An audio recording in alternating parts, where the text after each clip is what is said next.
Good afternoon and welcome to our sunset safari, and in particular a very warm welcome of Mrs. Ridge's class school.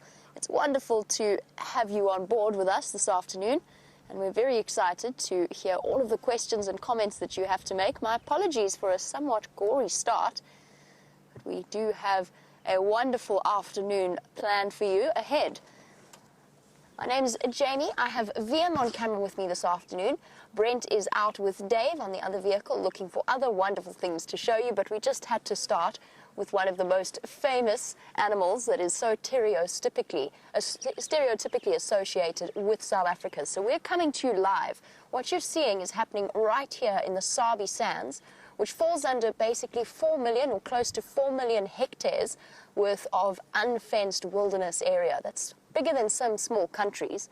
And at the moment, we're sitting with a group of males known as the Birmingham Boys and their buffalo kill. And look how pleased with himself he's looking. This gentleman has been looking exceptionally thin. His eye is quite swollen. But we've got a male lion in his pride that has taken down a female buffalo. Now, apparently, this buffalo was actually killed by a group of 5 lionesses known as the Nkuhuma Pride, and they've been kicked off the kill by the presence of these 5 young males. Now, these young males are associating with this particular pride. They are dominant in this area and they do mate with them, but nevertheless they never miss an opportunity to steal a meal without having to work for it themselves. Now, I hear that you've been chatting a lot about homeostasis within mammals, and this is a really good example, having an African male lion sitting right in front of us to chat a little bit about the way in which they work. And there's a reason that male lions are often famed to be or thought of as lazy, always stealing the female's kill, making the females do all of the work. But the reason for that is they're about 100 kilograms, so just over 200 pounds more than the females in body weight. And they have those big, thick manes around their necks. Now, as I'm sure you know, the smaller your surface area to volume ratio, so the larger the animal, the harder it is for them to lose heat. So male lions can very easily overheat, and that's one of the reasons why they only really participate in the hunts towards the end if they can get the females to do the work for them. That doesn't mean that they are not capable of hunting for themselves. They can, but their body temperature cannot go up by more than look at that, look how thin he is. Shame, boy, you've been in the wars. Their body temperature can't really go up more than 2 degrees Fahrenheit. Unlike us, look at this, I've never seen him in such bad condition. I wonder what's been happening. The rest of this group, known as the Birmingham Boys, are all looking a little bit beaten up, and I think he's been recovering from an injury. And that's why he's lost as much condition as he has. His hip bones and his spine definitely shouldn't be sticking out like that, and none of the other boys are looking as bad.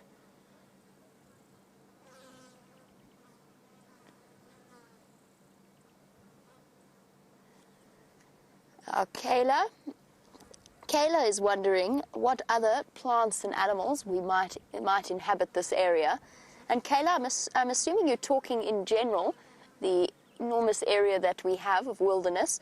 Kayla, we've got all of the members of the Big Five. We have, in other words, lions, rhino, elephant, buffalo, and leopard. We also have cheetah, one of my personal favorite, the wild dogs, and my absolute personal favorite, the spotted hyena.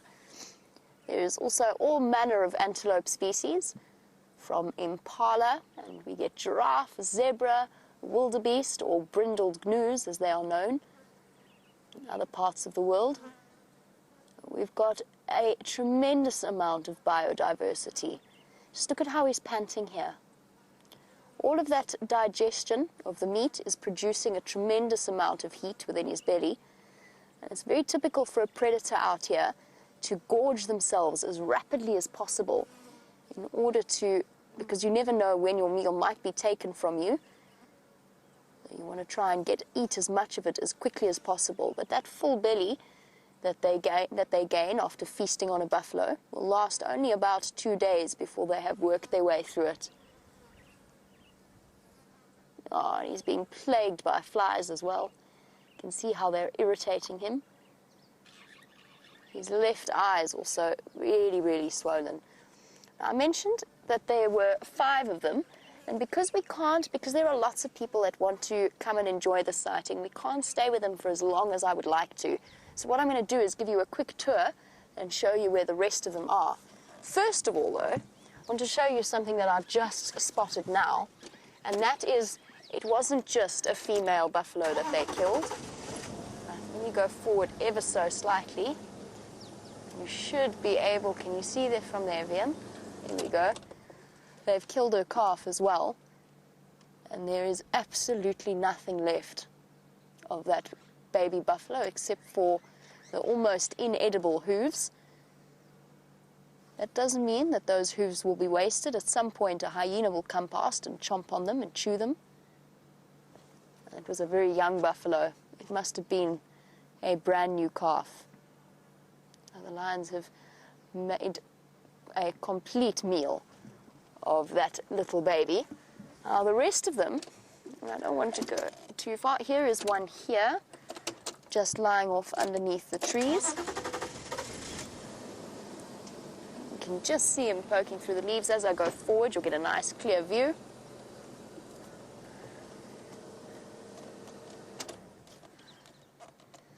Here we go. You can see him panting away once again and flicking his ears to get rid of the flies.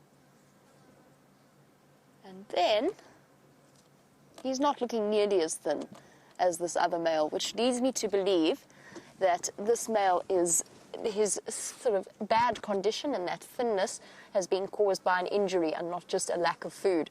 So these 5 boys moved together. They're not necessarily brothers. Some of them are cousins as well, but they've come from the same pride, the same family when they were youngsters, which has led them to have very, very tight them and actually given them a tremendous. You can just imagine how having 5 is far better than just 2. There's another lion off here, lying down in the bushes. And just before we started with your safari, there was another gentleman lying with him. I can't see where he's gone now. I think he's moved further back into the shade. Now this lion, sitting in front of us, panting, whilst he is exceptionally thin, will be fine. I know it is hard to see an animal in this sort of condition, but he will regain condition very rapidly now that his injuries have healed up. I've been watching the way that he walks. He doesn't seem to be limping too badly. It's just that he has been in some skirmishes.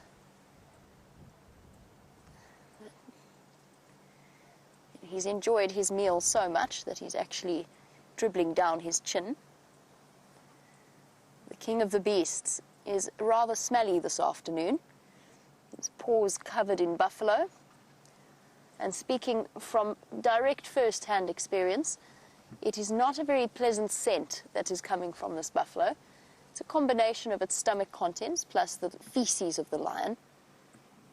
Definitely not what I would describe as a pleasant odor, but nevertheless good for them, especially good for this guy, that he managed to get a meal.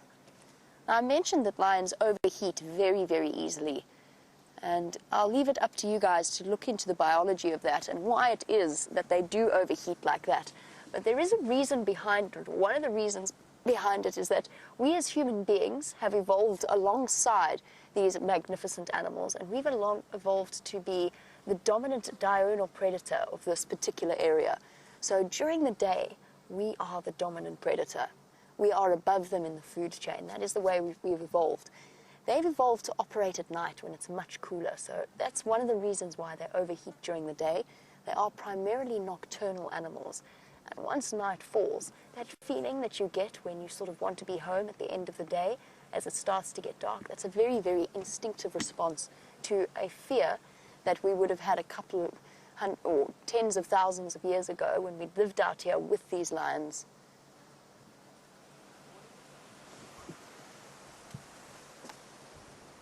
This is definitely a very special way to start off our afternoon. Unfortunately, we're only going to be able to stay here for a couple more minutes, but this gives me an opportunity chat with some of the guides. In the meantime, let's find out how Brent's afternoon has gone, because apparently he's found the rest of the herd that this buffalo might have come from. So, welcome to the Sunset School Safari. My name is Brent, and I have Dave on camera, and we're with a massive herd of buffalo. They're probably, from my estimation here, a good 300 or so. And this is probably very similar to the type of herd that those lions would have caught those two out. And welcome to Mrs. Rich's class. So, if you guys have any questions about buffalo, very interesting animals. So probably the closest thing we have to a cow out here. And they live in massive herds. Now, in terms of the ecosystem, they're very, very important. Now, can you imagine? It's a large landscaping service. Not only do they mow the grass, they keep it nice and short. They also fertilize it as they go on.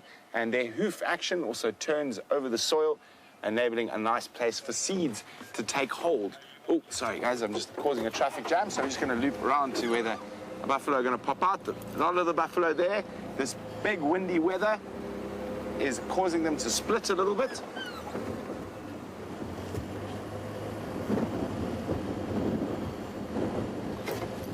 So Paul is wondering where exactly in South Africa is the Kruger National Park. As you can see, there we go, we're catching up with the main body of the herd now. We're just with the stragglers earlier. So, Paul, we are in the eastern part of South Africa, in the province, or what you would call a state, called Mpumalanga, which means where the sun rises, which is a very good name, in my opinion, for the eastern part. So we're just going to try loop up ahead of the buffalo and then just stop and let them walk onto us. Hello, silly cows. And Paul was also wondering what surrounds the Kruger National Park. On the western side, it's surrounded by local communities. On the northern side, it's the international border between the country of Zimbabwe and South Africa. And then on the eastern side, the whole eastern boundary of the Kruger National Park is made up of the country of Mozambique. The Kruger Park itself, including areas like the Sabi Sands, which we're in now, is about 2.7 million hectares. And I will work out the exact acreage for you shortly, but it's roughly around 8 or 9 million acres, if my memory serves correctly. And it is part of what is called the Greater Limpopo Transfrontier Park, which is 3.9 million hectares. So there are transfrontier parks that join Zimbabwe and South Africa. So incredibly massive area, all set aside for the protection of wild animals. I'm just trying to see.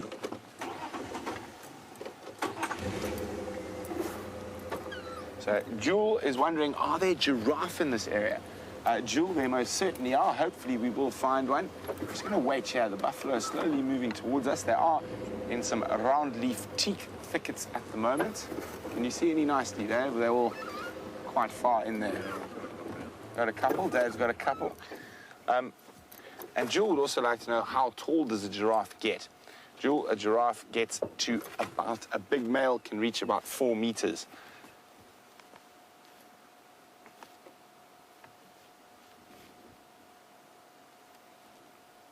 So there we go. Now, there's quite a lot of wind around at the moment, and buffalo really don't like wind too much, because what happens is their sense of smell and hearing is compromised a little bit. So they are unable to hear and smell as well as they would like.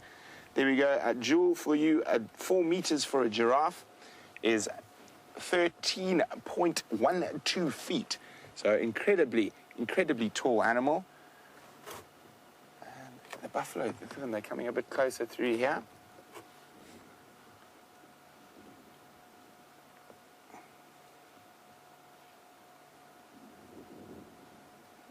So guys, we're going to stay with these buffalo. Hopefully they'll pop out onto the road. While we wait for that, Jamie's going to have to say goodbye to the lions, so why don't you join her for that? We are going to have to leave these lions. Unfortunately, there are other vehicles that need to make their way in with their guests that want to enjoy the full safari experience. So for now, a nice, really nice starting to our afternoon. Some very full lions. Nice to see that this boy has got some food in him as well. And hopefully that will set him on the way to healing up. Others all resting off in different parts of the shade underneath the trees. Just one last.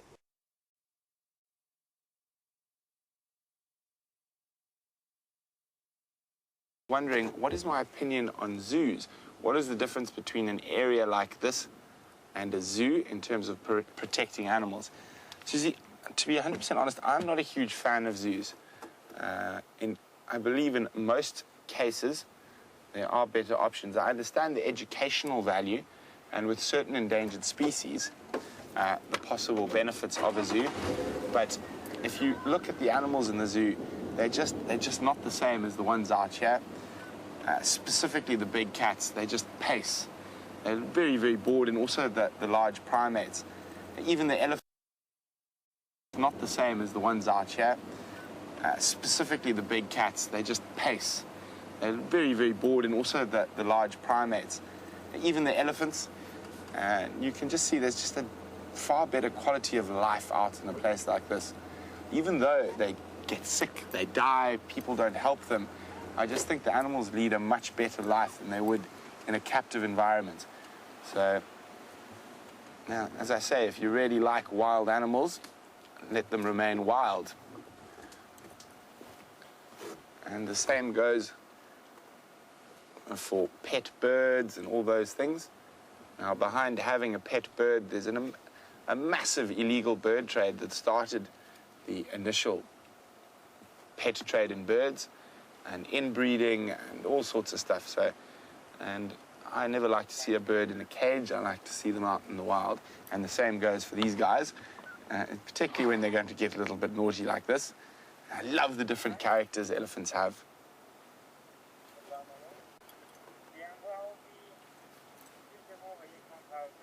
So we can definitely see the different individual characters and elephants in the herds we see a lot. But it is quite nice and easy to spot someone who might give us a little bit of fun, like this one. Might give us a little head shake as she gets close. Oh, he gets close, sorry. There we go, on cue. You're a clever boy.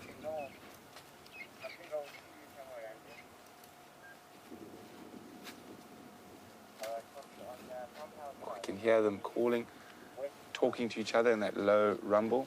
Look at this big female coming. Oh. Now, she's a little bit not relaxed, and it's very difficult to explain how I can see that to you, because there's no real obvious signs, like the obvious signs I've talked about. Just suddenly saw a little bit of a stiffness in her neck, and we're just going to keep very, very still, Dave, when she comes past. Everything should be 100%. It's very, very still, no quick movements on the camera.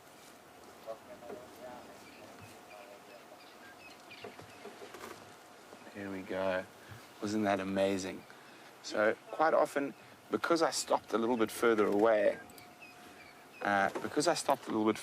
even though the herd was initially unrelaxed, and we've parked and let them come to us, not the other way around. And also, we're not moving around quickly, we're not making a lot of noise.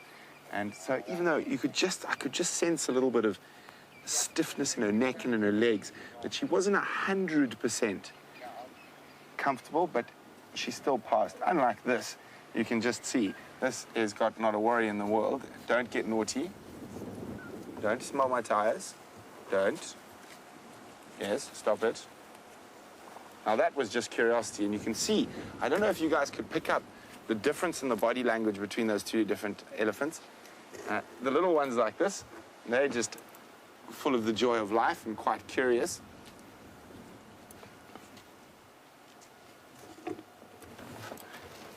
Wasn't that special? I really love spending time with elephants. And it's amazing. I've spent probably thousands of hours with elephants in my life, and I never get tired of it. And it's so interesting. I can learn something new about body language and movement just by watching them constantly. Now, I'm not going to follow the herd, even though that they are going down the road. There is this strong wind around. They're not 100% relaxed, so there's no need to push our luck. We had an absolutely incredible experience. That elephant, or the little elephant last, if I'd wanted to, I probably could have leant out and touched it. Of course, I'm not going to, but that was magic. And we're going to move on and see if we can find any tracks of the Queen of Djuma or any other fascinating creature that's out here.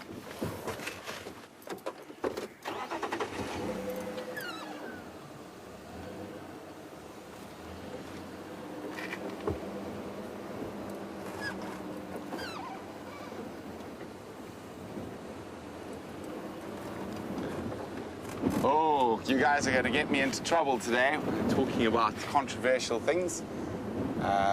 Paula, Alexandra, and Olivia would know my...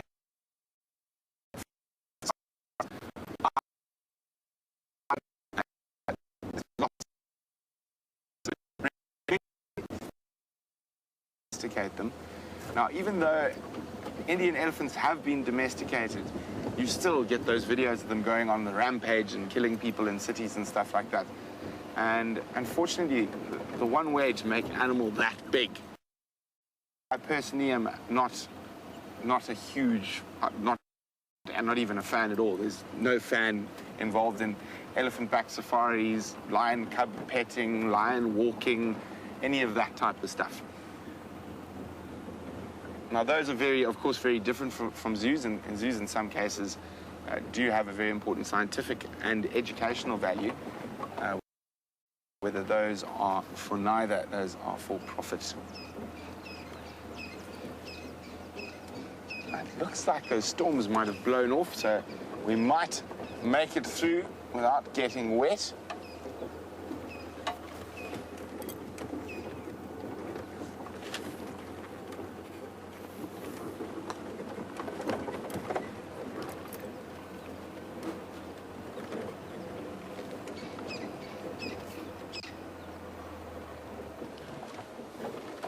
So Sabrina, who's 12, says she's been volunteering at a zoo on her weekends. And they say they're helping a giraffe mom and baby by keeping the dad away. Will giraffe do this in the wild? Well, Sabrina, not really. Again, you're looking at an unusual circumstance there. Normally, a male giraffe in the wild would probably get bored of trying to harass the female. But of course, they're in an enclosed environment, so he's got nowhere else to go. They've got nowhere else to go. So in those circumstances, it would be best for that, in that situation, to separate them. But in the wild, he'd have lots of other lady giraffes to go court, so he wouldn't probably take too much attention to a youngster. I have seen giraffe females sort of ward off the males from babies, but not that often, and normally there's enough other distractions around to keep the male away from harassing the baby and the new mum.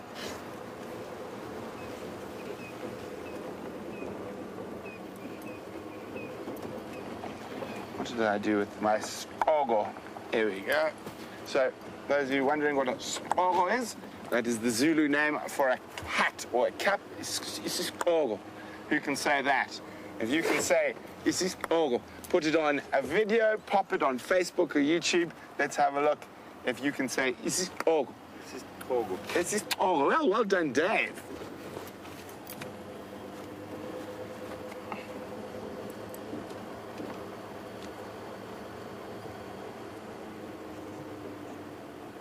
So the birds seem to be quite quiet, and there is a very obvious reason for that. This gusting wind, quite a lot of the bird species are going to be hunkering down, so maybe we'll get some joy with some birds down in the Mwati River.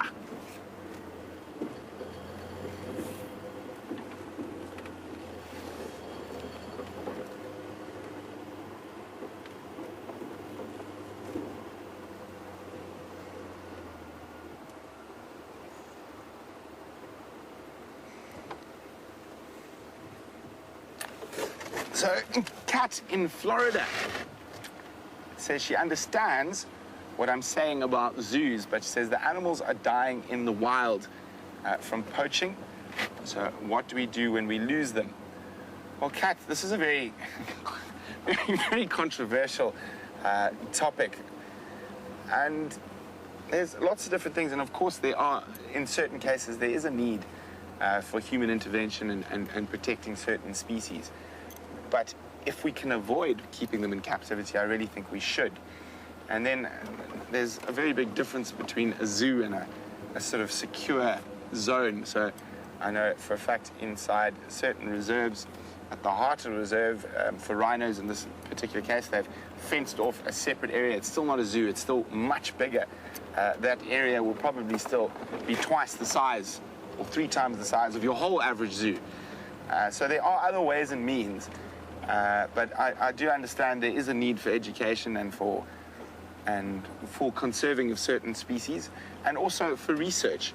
So it's far less invasive to do blood work and genetic research and stuff on a zoo animal that is very used to human contact than it is on a wild animal which has to be put to sleep and stuff. So I'm just saying I do understand and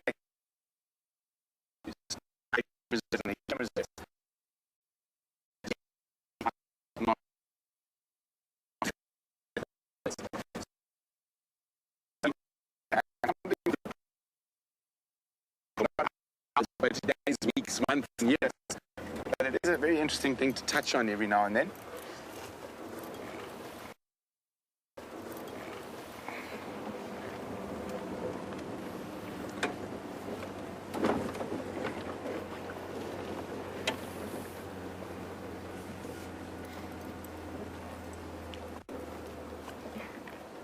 Okay, so guys, this is the last question we're doing on this topic, and then we're going to move on to other stuff. So Safari Dean is wondering about Kevin Richardson, who has a whole bunch of lions in captivity. Now those are a very different story, and I've actually worked quite a bit with Kevin. So when Kevin initially got involved in that industry with the lion taming and wrangling and petting, etc., he was a little bit naive and stuff, and it didn't take him too long to figure out what was going on. So Kevin's lions that he has got now have been taken away from an environment where they probably would have gone into canned lion hunting. Or sterile, they cannot. He is not trying to those lions from old age. It's done. He's not going to try to collect any more lions.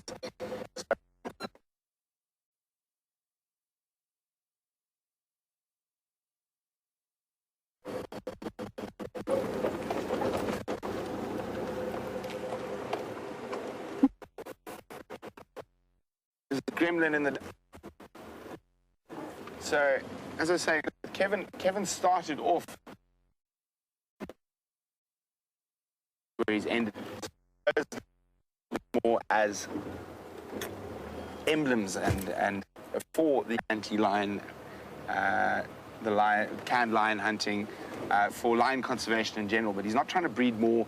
He's not trying to get more cubs all the time. So it's a very different situation, as I said. And Kevin, I've had long chats with him about this, obviously. And when those lions are dead, they're dead. He's not getting any more. And so that is a big major difference to places that are constantly breeding lions or getting more animals. So a very different thing. And as again I said, we can discuss things till the end of the year and beyond for the next 10 years. There will always be these controversial issues. But let's move off those and have a look at some buffalo wallowing in a mud wallow quickly.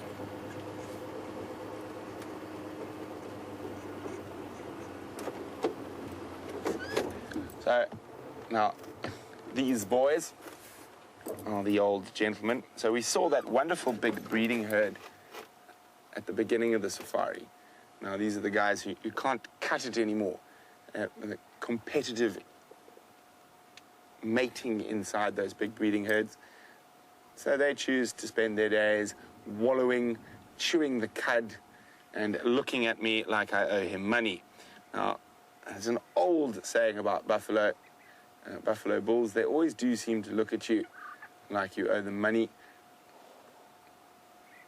The debt collector.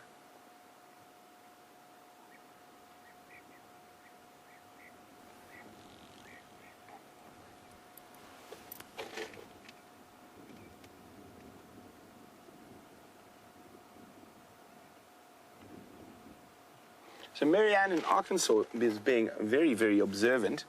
There's some oxpeckers there, because that's what Marianne's chatting about. She said there was a lack of oxpeckers on those buffalo earlier. Oh, that's a juvenile. Oh, where'd he go? To the next buffalo. Marianne, they were there, but they were flying up overhead while they were moving.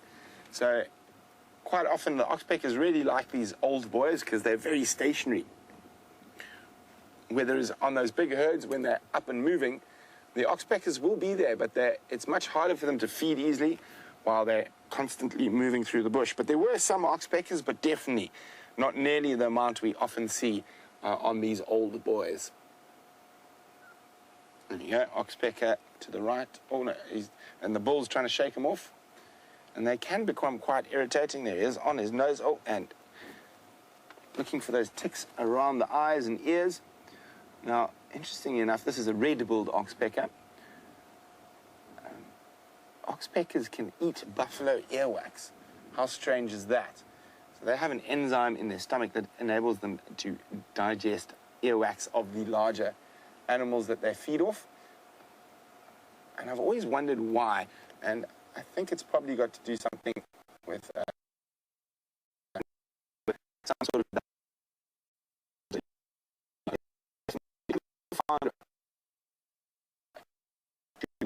buffaloes.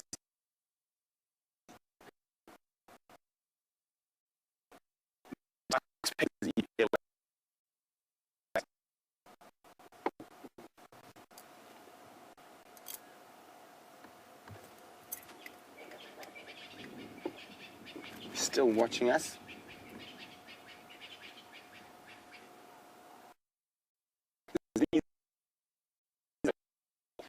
They like to live a life of leisure.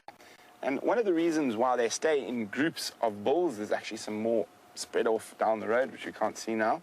And they stay in little groups like this. Basically, it's much easier to defend against lions if there's a few of you against the lions. And you can see very, very, very old, losing quite a lot of his skin around his eyes. Isn't that wonderful? They're very happy that we've now had a bit of rain. They don't have to share with Pete the pond hippo and have elephants interrupting their slumbers. There's enough water around for everyone now.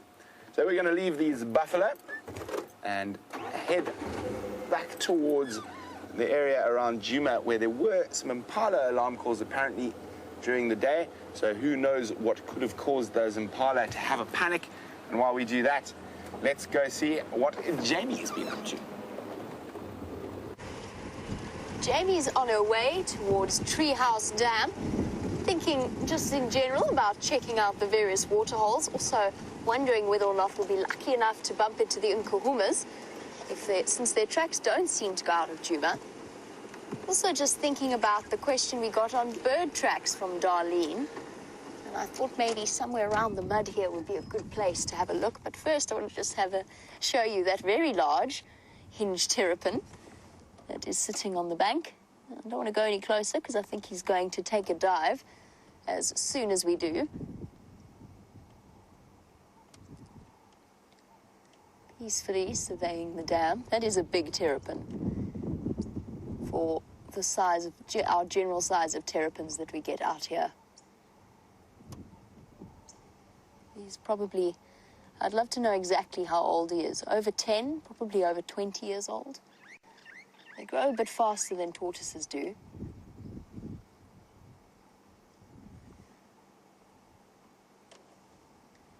Lots of movement. What is there? A monitor. The monitor lizard. Well spotted, VM. Awesome. Having a swim. There was a brief moment where I thought crocodile, which is not impossible, but it was unlikely. Let's go forward a bit. We'll get to see him. Hopefully we'll get to see him actually come out of the water and onto the bank. Well spotted, VM. Very well done. VM's got a monitor spotting talent, actually.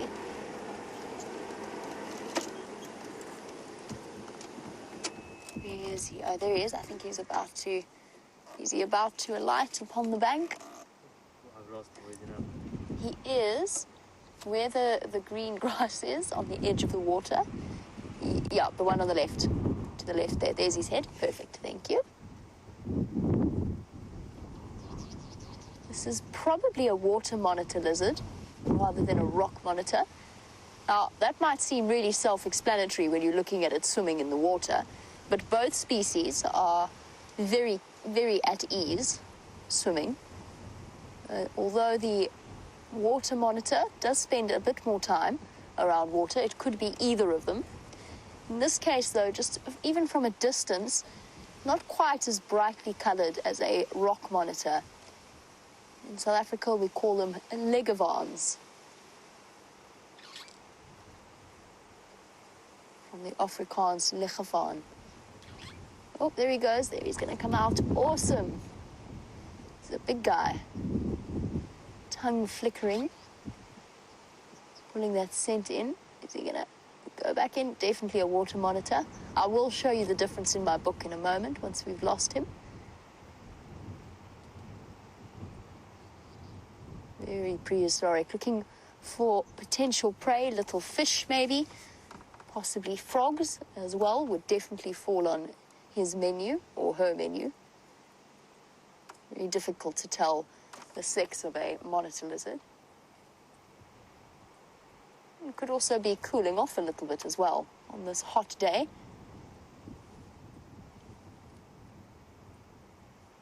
Indecisive. Scouring. Oh, got something. What did he get? He got something. What is that? That could well be a frog. Let me try and double check with my binoculars. Could be a frog. Could also be... Oh, I've lost him now. There he is. Could have been a frog. Might even have been a mussel of some kind or a freshwater crab.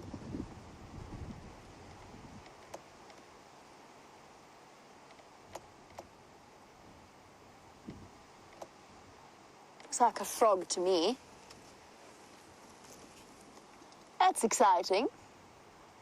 Just as we were talking about what he might be searching for, he found something. I'm fairly certain it's a... Oh, he dropped it. You got it again. I'm fairly certain it's a frog looking through my binoculars. Looks like a frog. Oh. I think about repositioning and getting closer, but unfortunately I think all that will do is scare him off. We're right, and we could go around to the other side of the bank, but I don't think that's going to do us any favors. He'll just duck back into the water and hide away from us. And I also don't want to distract him from his afternoon snack, which he seems to be finishing off. In fact, I think he might even have finished it already. I definitely thought I saw a frog leg through my binoculars.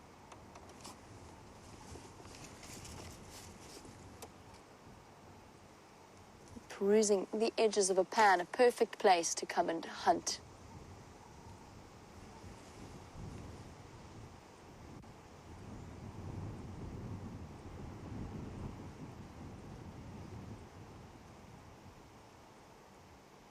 They are so prehistoric looking in the way that they move.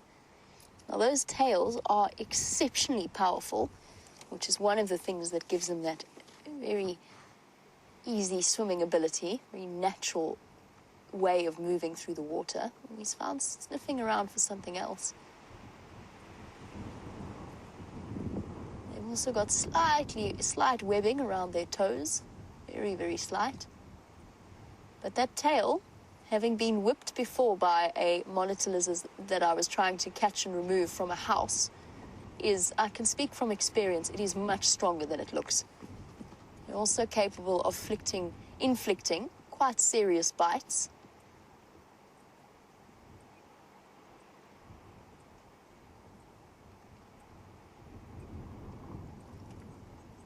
You can see the fishes splashing in front of him.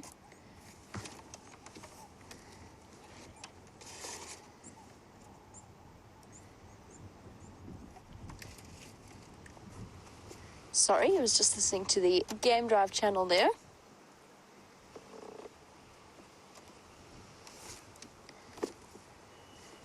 Now, Donna, I said that that terrapin was particularly large, and you were wondering just how big it really was.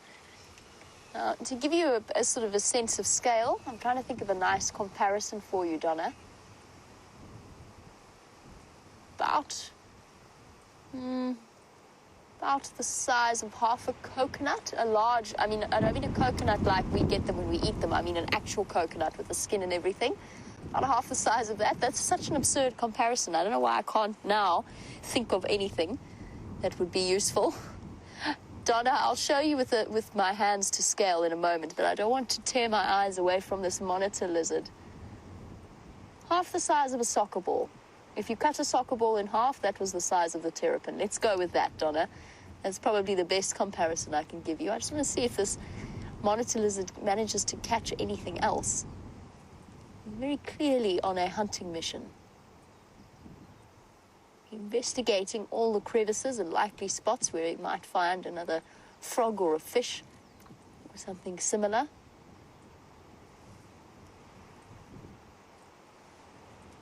Not sure how, but Brent has somehow acquired my reptile book. I don't think it's his fault, though. I think I left it when I swapped cars.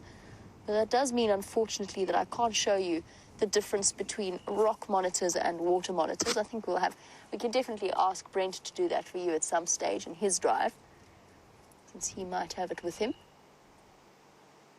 But essentially, a rock monitor has much more vivid and colorful markings than this water monitor does. Fascinating animals. You can see the ear openings as he moves through the water. Those, of course, capable of closing, opening and closing, depending on whether or not his head is submerged. He's coming slowly closer to us, and I think that's what's giving him the slightly nervous look. It's amazing. If I didn't know that he was there, if I was not looking through the camera, or looking at my monitor of this view through the camera, I would never know that he was there. It's just his head poking out, keeping a watchful eye on us. That's awesome. Cat in Florida. My binoculars are slightly better than James's. They have taken a beating over the years. They're a bit dirty. They were a gift from my dad when I first went into this guiding profession. So over time, they have collected a considerable amount of dirt, but they are an essential tool out here in order to guide properly, not just to look at the different bird species, but animals. It gives you a nice closer perspective if you want to look at injuries on animals, for example. Now, what I'm doing now, since our monitor lizard is not keen on getting any closer with us in the vicinity, is I'm looking for a nice bird track in the mud. You got some there. Is that a good position? Or should I go back a bit? Perfect. There we go. How's that? That for somebody who asked, Arlene, who asked about bird tracks, that is a lapwing track. You'll note that there's only 3 toes in front, and in fact, let me get off the vehicle so that I can demonstrate exactly what I mean. Oh, goodness, there's a storm brewing. There is definitely a storm on its way.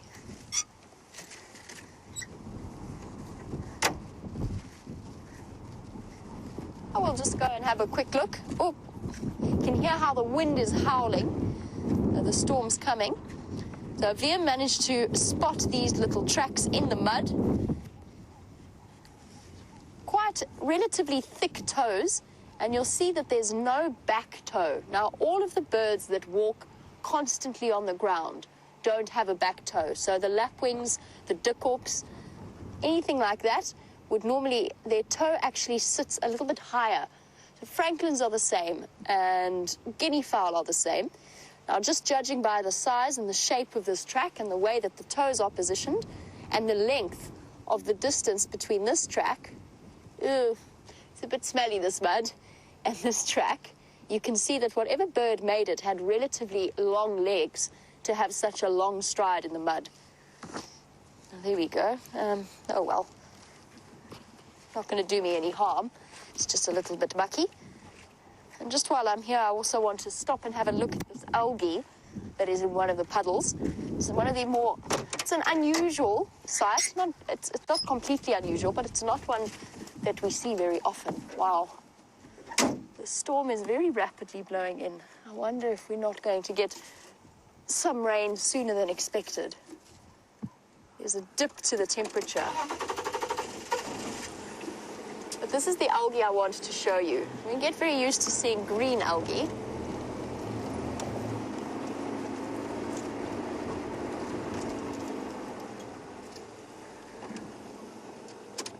Unfortunately, the light has changed. Oops, sorry, roll backwards a bit. The light has changed, so you can't quite see just how blood red this water is, and it's due to the red algae that is inhabiting it. Now, most plants are green because chlorophyll, the molecule that is responsible for photosynthesis, or the pigment that is responsible for photosynthesis, is green in color. There is, however, another molecule, and for the life of me I cannot remember its name, but it is red. And it is more capable of absorbing red light, or the light rays that are red in the spectrum, so the longer light rays. And that's what this algae is utilizing in this particular puddle. It's such a fascinating creature. Algae evolved, algae evolved, was it 3 billion years ago, in theory? And it actually was what gave shape to, there we go, we've actually got the color coming through relatively nice. Let me go back a little bit so that we get the tree shading it. There, you can see. It looks like blood in this puddle. And algae actually changed the atmosphere. The arrival of algae changed the atmosphere in our world. Before, it had very, very much higher concentrations of carbon dioxide and slightly lower concentration of oxygen than it does now. And slowly, slowly, through the gradual photosynthesis respiration process that algae goes through, it was able to gently shift the atmospheric conditions and the different percentage of the gases within the atmosphere to the point that it became possible for other forms of life to survive. And it has continued unchanged for billions of years. One of those fascinating little overarching views of the way in which life works out here. That was just one of the examples. That's a pleasure, James Richards. I always enjoy a good reptile sighting as well. I'm also hoping for a crocodile sighting one of these days. And actually, if I get to a good spot on this dam wall, he's chosen the exact point at which the dam has collapsed slightly. How's your view from there, Vian? He's still there, watching us intently. Definitely, I'm always hoping for a sighting, James, of the crocs basking in the sun. And it's always a possibility.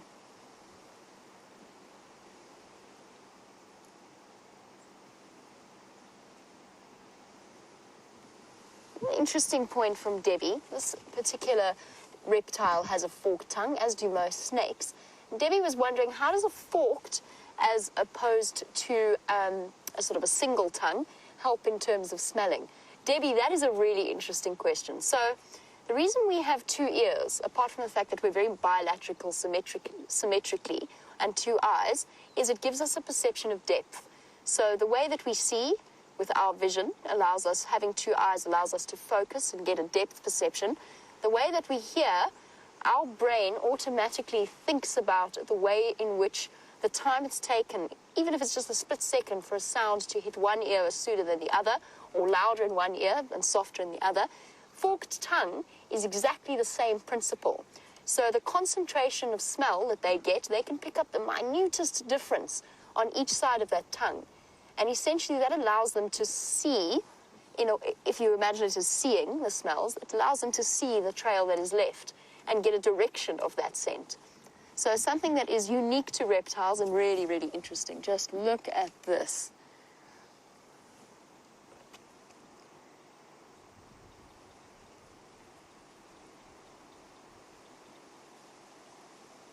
This is amazing.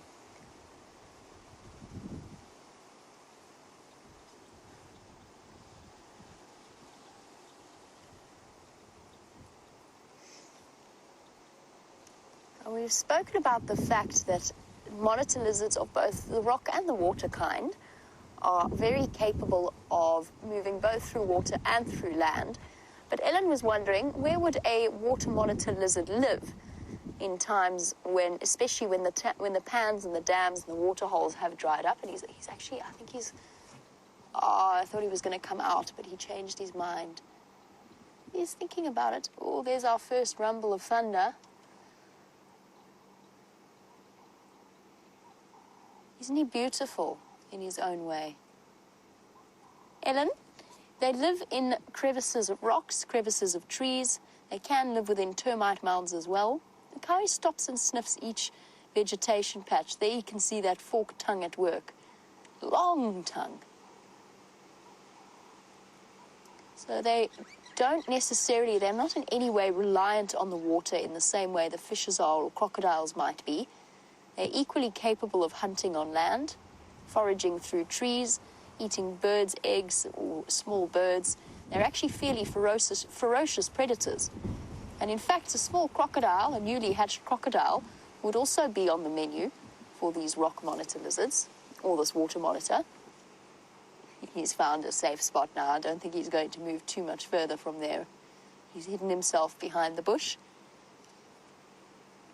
So that generally is where our different lizard species live. I must tell you, the atmosphere at the moment, this is what a true summer afternoon should really be like. There's this intense, almost electric feel to the air. The storm is advancing.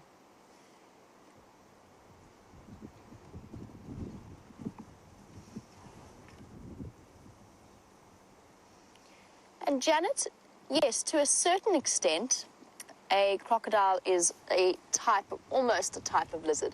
And Janet, I'm going to answer that question, but I'm actually going to move off this dam wall while I do. It's very, very narrow perspective, so I'll answer as I drive along. Thank you very much, Rock Monitor, for that sighting.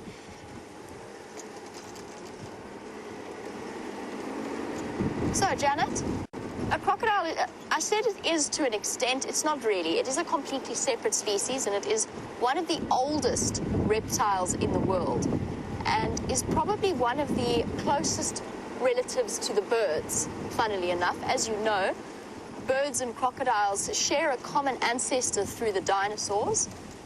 So it is, you can sort of think about it as a type of lizard, but there's a lot of differences to it.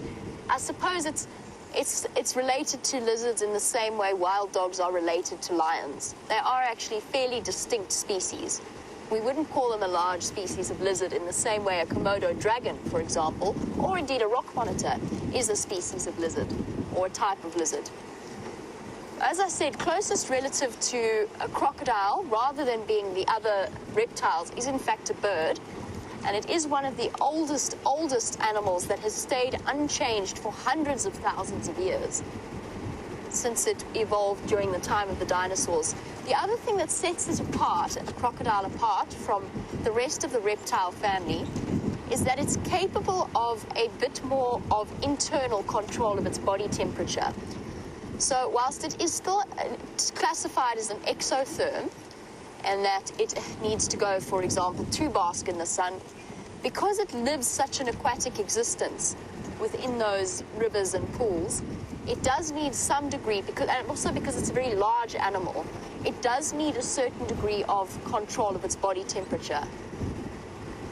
And we tend to think of them as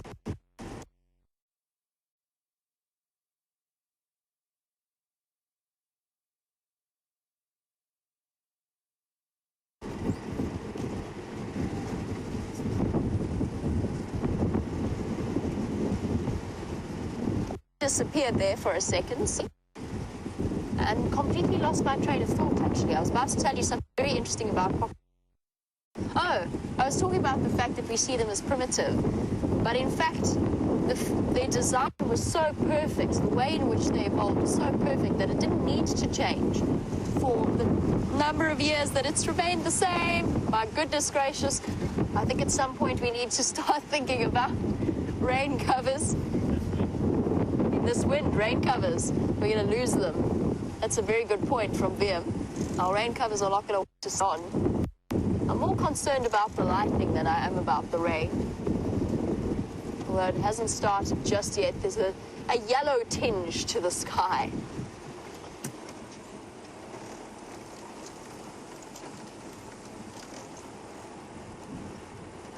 Beautiful, beautiful afternoon. Very atmospheric, but definitely a little bit, there's an anticipation to it. Oh, well, we debate the pros and cons of our decision about rain cover.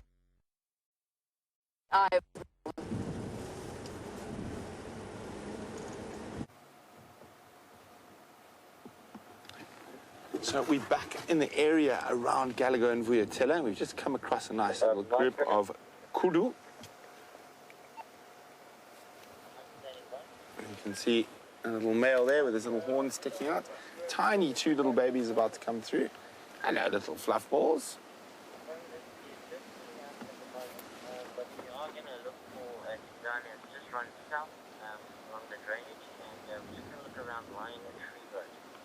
Look at that. Okay. Hello, little ones. So, apparently the report we got that the Nkahumas were with the Birminghams was incorrect.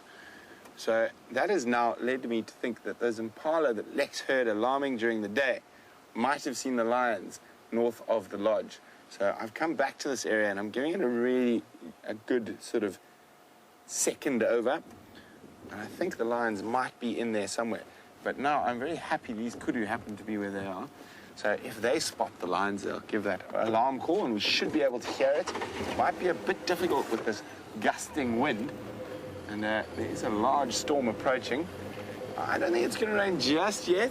I know Jamie wants to put rain covers on. I'm a little bit less worried. Let's have a look at it. I think it's still quite a distance away, but we'll see who's right. There it is, rolling in from the west. Well, on a positive note, if you're a lion or a leopard, tonight, if it's windy and rainy and dark, it's going to be a good night to catch something.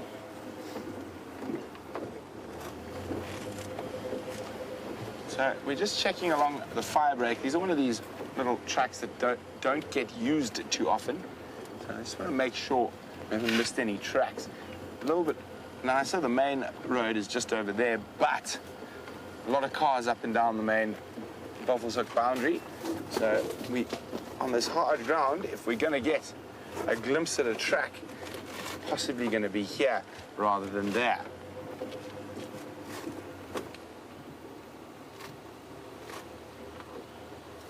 Look at that. You see him? There's another chance to try listen. No, to the right. I think we're looking. Oh, did he move? Oh, he did. Got him. There we go. Woodland's kingfisher. So they're not going to be around for too much longer. They've definitely started slowing down on the calling. So they're going to be heading north in not too long.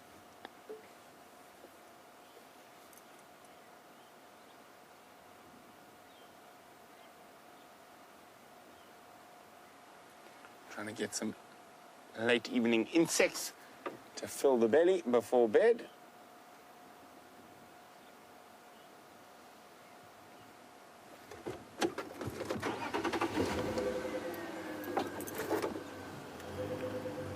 I'm just checking very carefully, so I do apologize if I'm not having that much eye contact. I'm just checking for tracks. I've got to check extra carefully with this hard ground at the moment.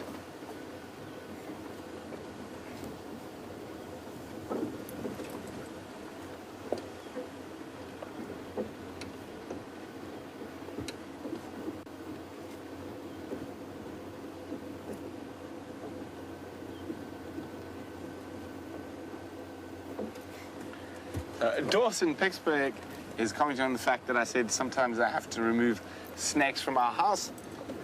Dawson would like to know, ooh, how do the snakes get into my house? Well, Dawson, they just slither in. So unfortunately, with humans, we're quite messy creatures. So we attract things like rodents. So, and then their snakes are attracted by the mice and rats. Now, a very pretty flower for everyone. Let me try find it quickly. Let me put that there and unplug myself. This is one I've been wanting to show you. I have been asked about it before, or do we have any violets in Africa? And I just haven't been able to find a flowering one. I think I might have started a little bit late. So there we go. The wonderful, the exquisite African violet. Let me see if I can open it up so you can see it nicely there. And you can see these beautiful flowers. You got it there, Dave? Yep. There we go, the African violet. Very pretty plant. I've tried to grow them. Incredibly difficult to keep in captivity. Not really captivity, even in a flower pot. So I've tried to grow them a lot, but I've never had much success. They don't seem to survive. So I've given up, and I just like to look at them when I'm out in the bush now. And there we go. That might be, I think that's definitely the first time we've had a flowering African violet this year.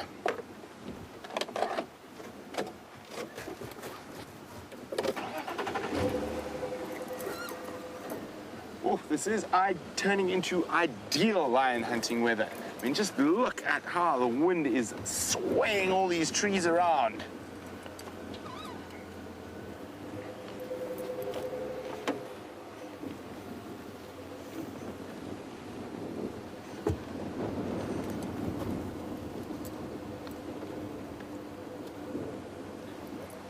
And Dreen, who's on Twitter, saying those poor Nkahuma girls, they never seem to get to finish a kill with those Birminghams around. So, and Dreen, I think there might have been a bit of broken telephone. I'm not sure whether the Nkahumas were at that kill. I'm thinking there might have been a miscommunication. I've got a feeling the Nkahumas are here, just north of the camp. So I'm double checking again. The last tracks I had of them this morning were heading towards this area. So that's why I'm going very slowly through here. Just hoping to not see a track this time, because the boundary is very close. So I'm hoping there's no track, and I'm going to loop back down towards the dam. So dam cam aficionados, keep an eye out.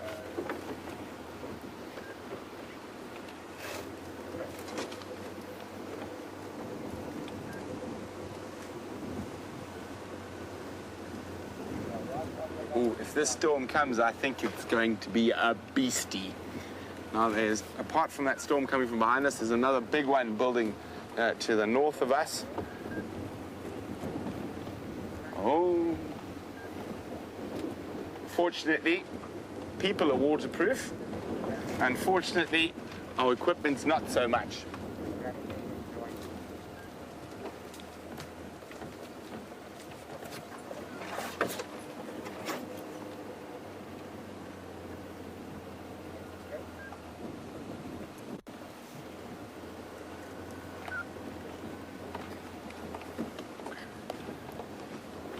So, nice to hear from Sibusiso in Hammanskraal again. Sibusiso would like to know how is the strength of animals measured? Because he finds it hard to believe that a hyena's got stronger jaws than those massive lions we saw in the beginning of the safari. I think they just do it on bite pressure on, I think it's pounds per square inch or kilograms per square inch.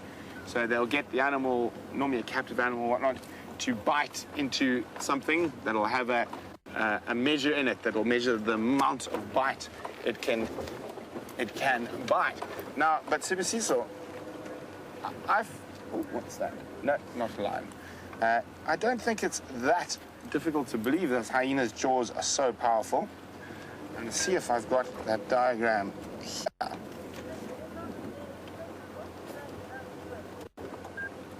Sorry, guys.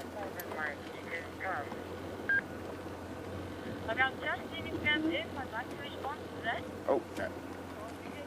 False alarm. So, Sibasiso, I haven't forgotten. I just want to see if I can find you a diagram here that is quite useful in explaining this. Oh, let me not put Dave in an awkward position because this road isn't very flush. We're driving around at an angle like this. We find a nice semi-flat spot. There we go. That's a bit better.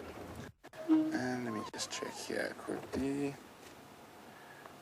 I'm pretty sure I did have it here somewhere.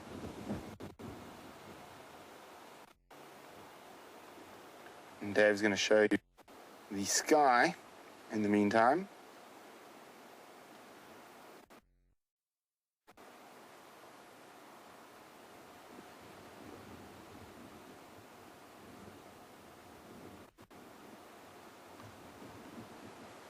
Sorry, I'll be with you in a second. I'm just trying to find... Oh, I don't know what I've done with the diagram.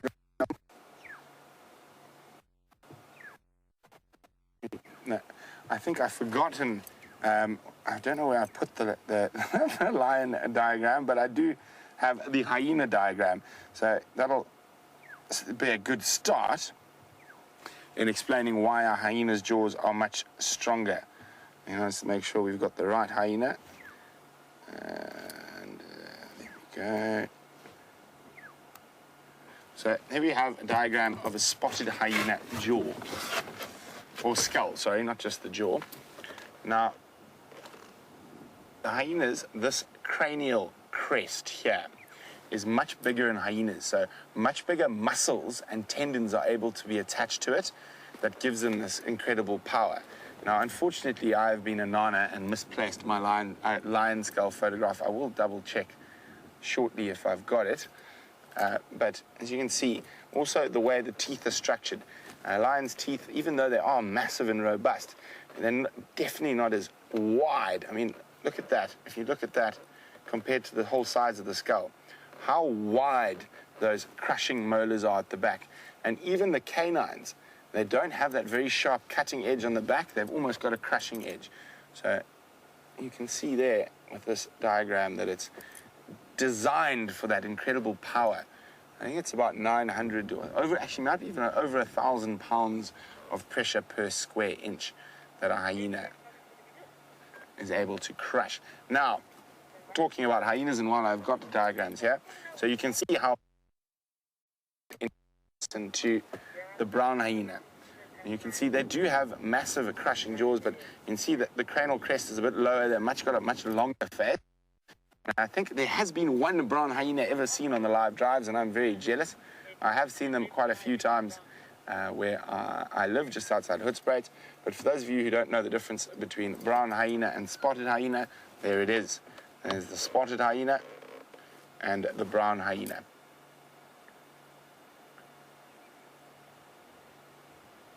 Very, very different. And then that's an aardwolf, which is part of the hyena family. Although he eats termites, the striped hyena, I don't have a photo of, is somewhere between those two. There we go. Hopefully that helps explain for you there, Sibusiso. I will remember to try to find that lion skull picture so you can see. Although it have an incredibly powerful jaw, it's designed for a different thing. The hyenas are designed to be able to crush those massive branches. I think, what was that? It's just, I heard some breaking branches in here. And the naughty elephant is around, so I don't want him to catch me unawares. Specifically not in this wind, so I'm just being a little bit extra careful.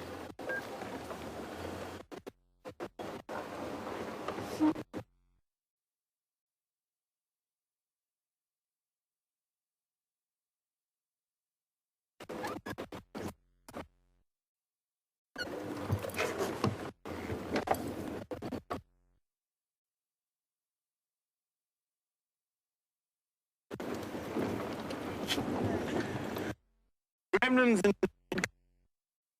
Jay.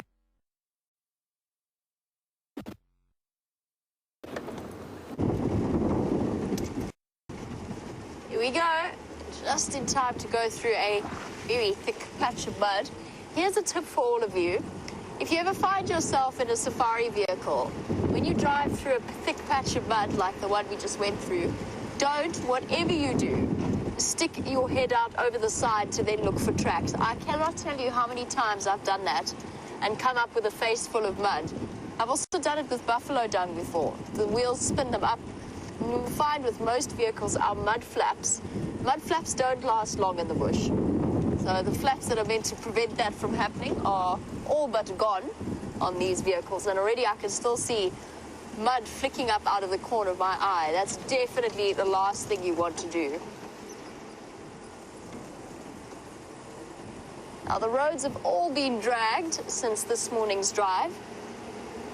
In other words, a tractor has gone past with a pile of tires and cleared them completely, which is both very helpful and not at the same time. So if there are any tracks at the Nkubumas, they're very difficult to see on fresh and pristine road. But at the same time, if we do see any tracks, then we know that they are as fresh as can be. And what I really want to do, and you know, I think I was right, Liam. I think it's going to blow past completely. I wanted to show you the rain on the horizon. It seems as though the sun's coming back out, the skies are clearing. All that fuss and no rain. I'm very surprised. That wind was just, I think, a little bit too much for it. But we'll go and stop and have a look at the view anyway.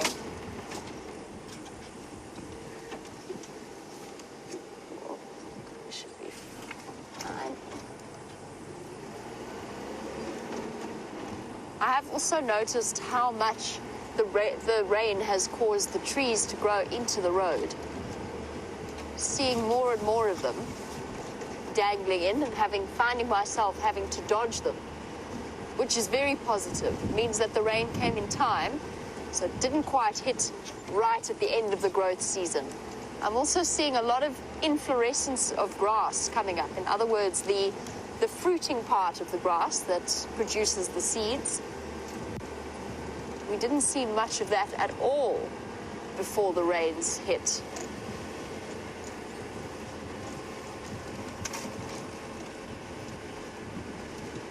Whoa, bee-eaters.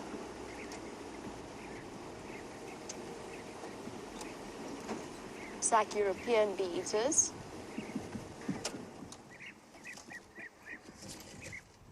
Possibly thinking about making their way back home. When they start to gather in flocks like this, it's usually a sign that the migration is due to start. They're battling the wind at the moment, changing direction constantly.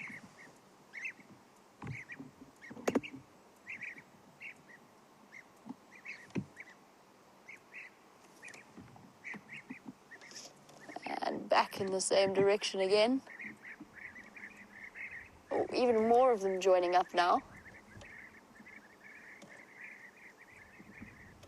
Yep, that sounds like European bee-eaters on their way back home, or gathering to get to the point where they're going to be on their way back home. Feels a little early this year, probably again due to this drought. They haven't quite had the rich pickings that they were expecting in terms of insect life.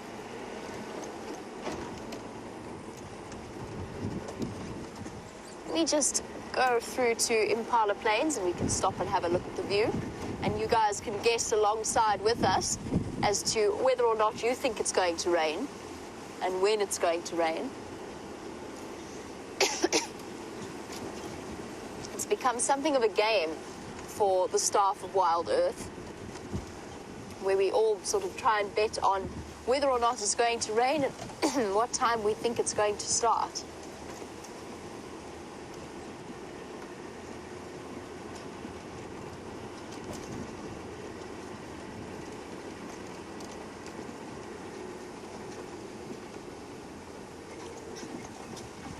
This is going to be an incredible view.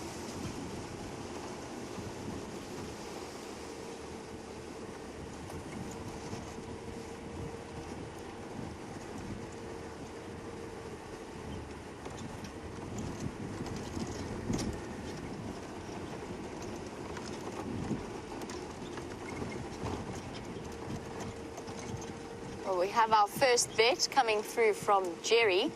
Jerry thinks it's not going to rain at all. There's a lot of rain there on the horizon. Look at it, it's bucketing down all the way to the west of us. But whether or not that's going to get to us is a different question. I don't think so, funnily enough. I think this is all a storm in a teacup, at least on our side. Sorry, before we continue to discuss the weather, we just have to watch these poor ladies being chased by the Impala rams.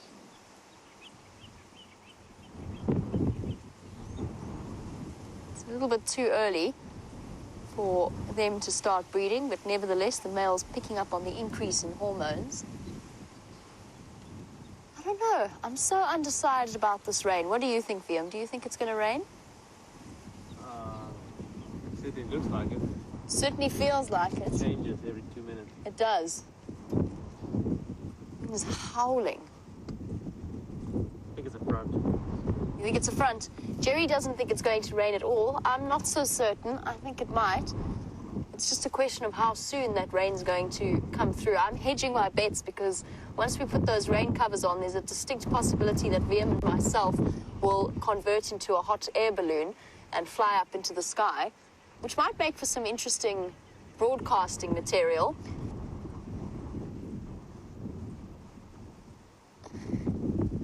Apparently, Alex and Louise both think it's going to rain in final control.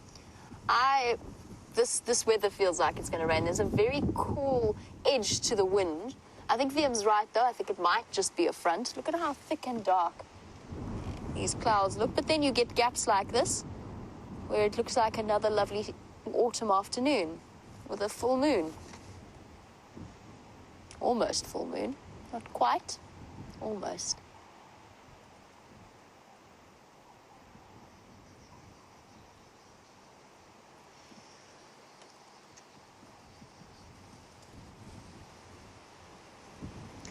Diane, you were wondering about, as the wind howls across Impala plains, you were wondering about how far north, I'm not sure, I think that's a bit of a fruitless effort, how far north those European bee-eaters migrate. The answer is all the way up towards Europe. So what is that? That's about 1,000 odd kilometers, 1,000 odd miles that they will cover in their migratory path. Our Impala doing all kinds of crazy things. Maybe the weather's unsettling them a little bit. Let's find out if Brent and Nyala are behaving in a similar way.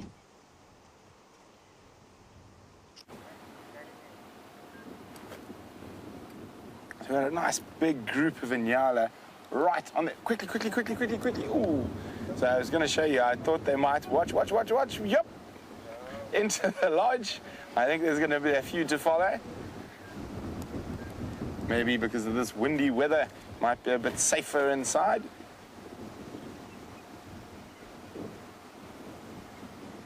And I think we're going to get a few more little hops across.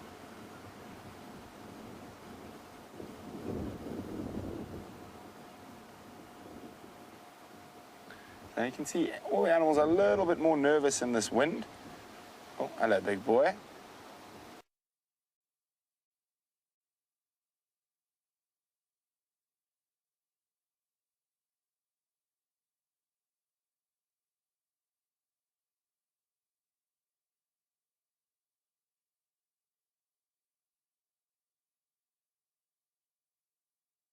You take it at a standing start.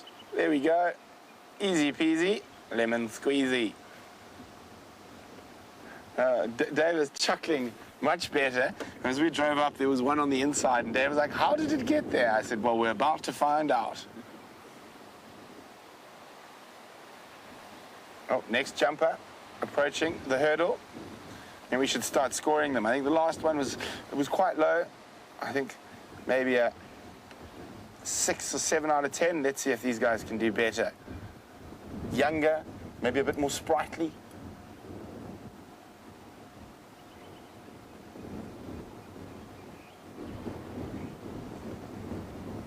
well, let's...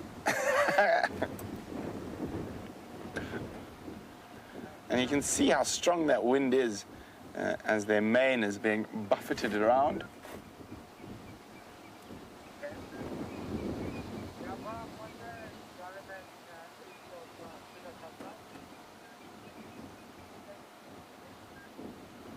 Come on, guys.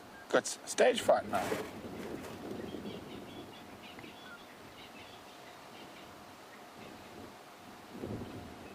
Or maybe that's why they're not jumping. There's a little bit of a standoff happening. You can see the erect manes of those two bigger males. So this is how Nyalas fight to try avoid actual physical contact.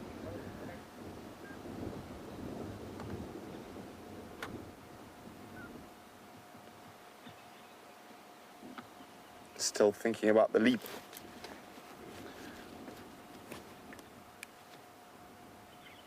They are very, very beautiful antelope with their long orange socks.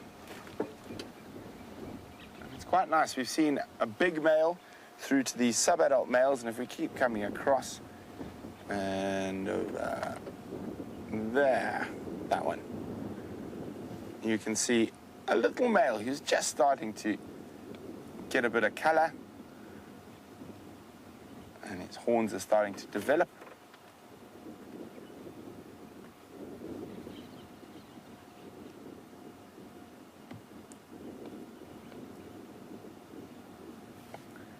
Linda on Twitter says it looks like they're thinking, should we jump? Shouldn't we jump?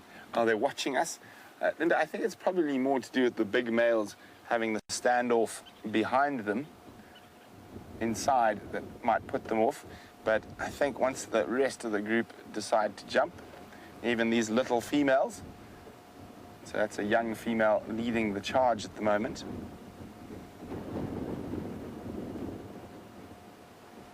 And there's some Franklin running along the edge of the fence as well. Look like Natal Franklin.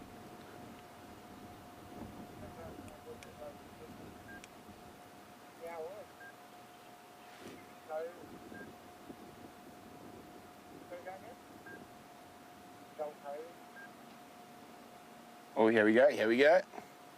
Time for the ladies to enter the hurdling competition. Now you can see the one coming there, that's an adult female. You see she's a bit bigger. Looks like she might have been shocked by the fence before by her approach.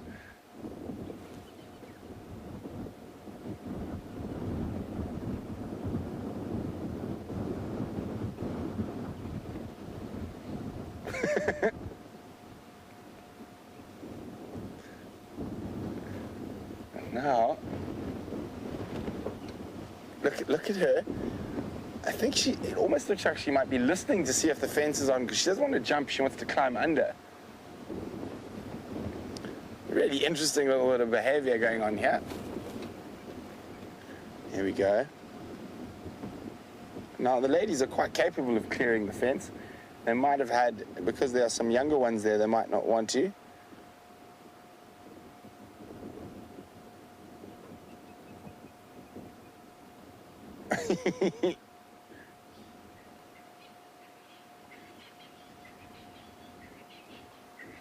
There are some ladies already on the inside. Let me just have a little snack first. Build up some stamina to make the leap or take the shock. Now, watching this reminds me of possibly one of the funniest things you can ever see. So on our family farm, we used to have a lot of warthogs. And before we turned it into only a game farm, we used to grow lucerne. And of course, to keep a lot of the animals out, we used to have a little electric fence that ran around the edge of the lucerne fields. And one animal we couldn't actually keep out of the lucerne fields were warthog. But they used to do the strangest thing. So what they used to do is they would walk up to this electric fence, it was a very small one, and they would start squealing before they touched it. So you would just get this week, week, week, week, week, week, week, week, week, week, and then they'd keep completely silent and run through the fence. So they'd squeal before they got shocked, knowing that the shock was coming. And I literally, it was one of the funniest things you used to see. I remember just as kids watching it and watching these warthogs get themselves excited and start squealing, literally like they had a lion on their back, before being completely silent when they actually got shocked by the fence. Well, it looks like the Nyalas have given up on that idea, so we'll move off.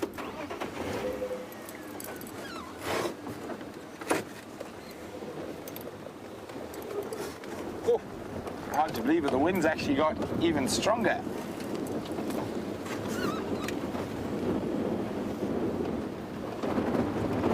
Oh, tighten my cap. Could get some quite spectacular views of the moon with this wind tonight, with the clouds being pushed at a rate of knots.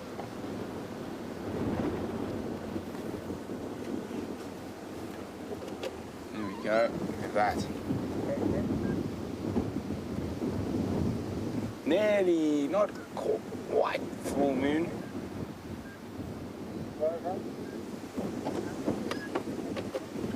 So, if anyone popped off to get a snack or tasty beverage from the fridge and you missed the Nyala leaping the fence, here's a little slow-mo clip for you guys to enjoy.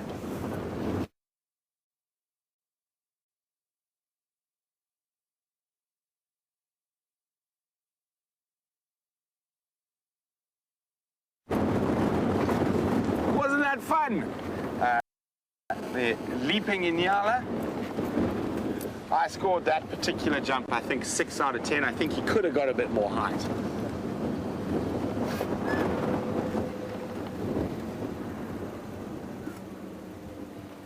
Oh, we have a bird of prey. It looks like it might be eating something. Let's go have a closer look.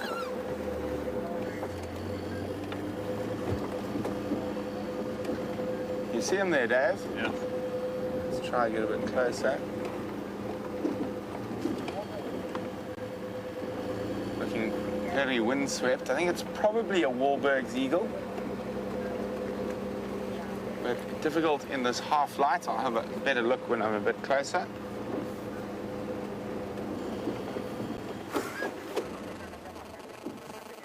Here we go. I think it's difficult to see. Wait for Dave to zoom in. Lighten it up a bit. Yes, Wahlberg's eagle, and it finished whatever it was eating, but looking like it's just really trying to just hold balance in this wind at the moment.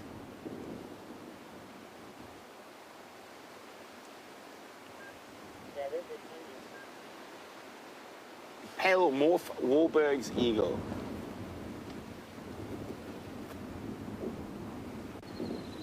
Oh, just listen to that. You could hear him call as well as he took off. There's another call.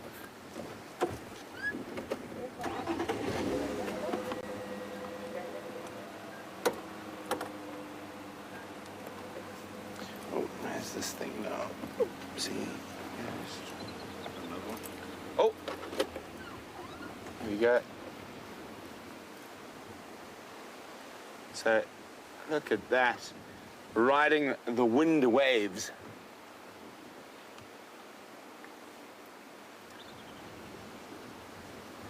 Yes, squirrel alarming. Very brave squirrel to be out in this wind.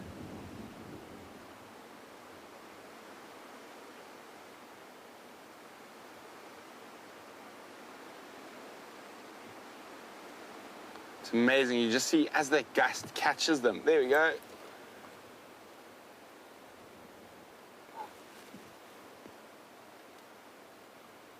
Look at that, riding that wave at high speed. Wow, that was wonderful. Well done, Dave. Darlene in New Hampshire would like to know, do birds of prey show claws in their tracks?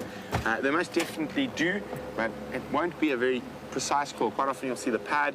Remember, those claws are curved, so you'll just see a little spot in front of where the foot was. Very sharp, quite deep little spot. So let's see if any animals have started to be sensible. The Impala already are doing it. They're moving to the center of quarantine where they have a nice big vista if any predators happened upon them during the dark night. And some zebra as well. So quite common behavior, even on not too windier nights, is that the animals will move to a more open area, and there they should be able to spot potential predators a bit easier. And often you will find multiple species together like this, zebra and impala in this case, on the theory of more eyes to spot them, more ears to listen to them, more noses to smell them, and of course, if there's a lot of you, the odds are less chance you're the one that gets eaten.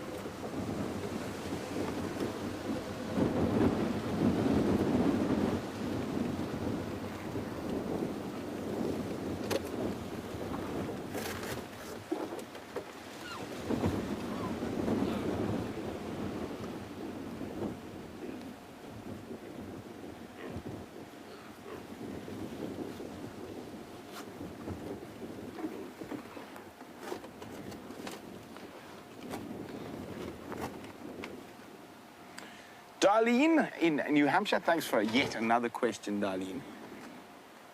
Darlene says they have moose around their lake, and she's been told that they can kick sideways to defend themselves. Do we have, quickly, we're going to run, let me just move the vehicle. It looks like all those Impala are going to take off. Herd mentality and all that.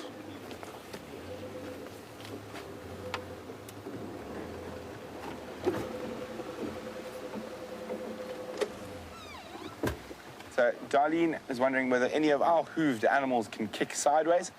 I think actually most of them can. I know for a fact, which I know a lot of you might find quite surprising, one of the best sideways kickers is a giraffe. And they use that to defend themselves against lions.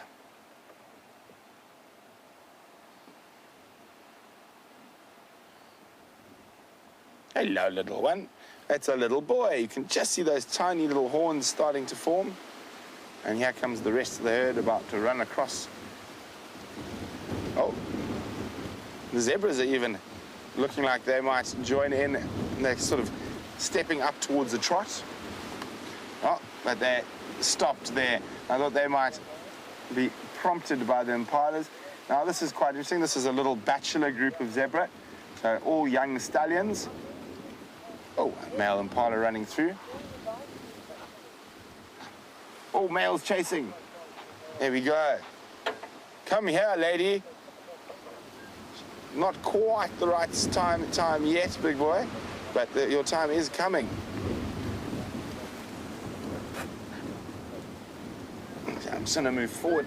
Oh, it's still going. Just move forward slightly.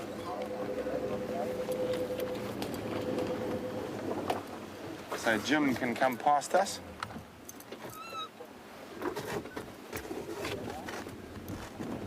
Nice, really big herd of impala. Definitely well over 50 here, maybe even 60, 70.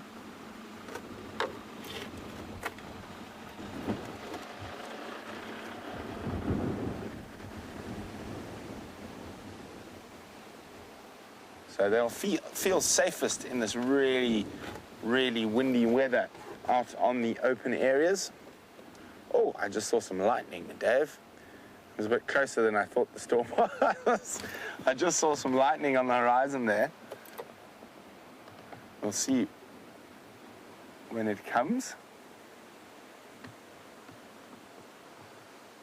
And of course, being out on one of these vehicles with the big antenna behind you, lightning is a little bit of a worry.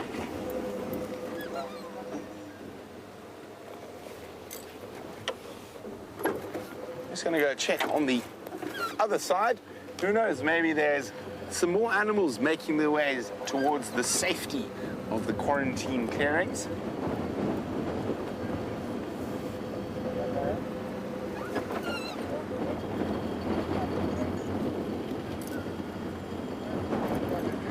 Don't cross the drainage drainage line and check line 3. When you cross out the drainage line, Also going to try to see if we can find you some lightning. I think it's still a bit far away. But as it gets closer, we should be able to get some quite spectacular views, especially once it gets dark. Oh, it's getting a bit nippy as well.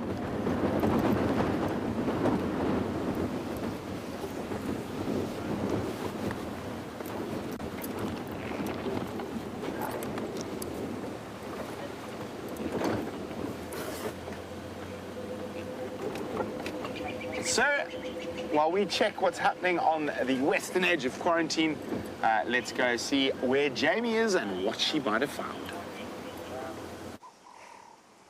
There is a gale blowing through the skies of Djuma, and the colors are truly ominous. It's quite incredible.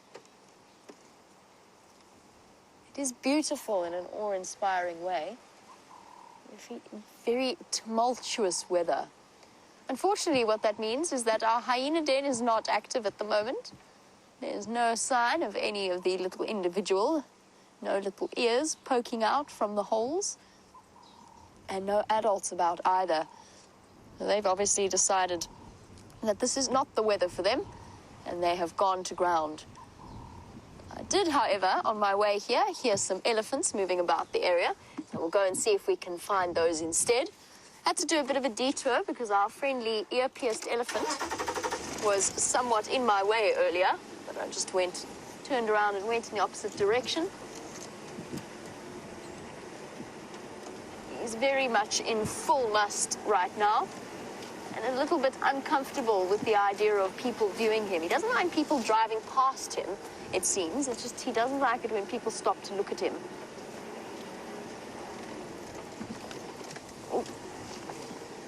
I must say, brushing my hair this afternoon before going out on drive was a complete and utter waste of time. It is thoroughly windswept. Okie dokie. Sure, this color of the sky is quite terrifying. Although we are capable of staying out in rain, once lightning gets too bad for us, as you can imagine, with all of our electronic equipment on board, as well as a giant antenna that sticks up at the back, we prefer not to drive the vehicles around once the lightning storm gets bad. So there's a possibility, depending on how fearsome it becomes, there is a possibility that we may have to retreat and move under cover. Lightning is a very, very dangerous thing out here, not to be underestimated. South Africa is one of the highest lightning deaths in the world. It's something that I remember very vividly as a child being terrified of. Right, these elephants, I heard, were somewhere around here. Keep our eyes peeled for big dark shapes. They're also going to be incredibly unsettled with this wind billowing about them.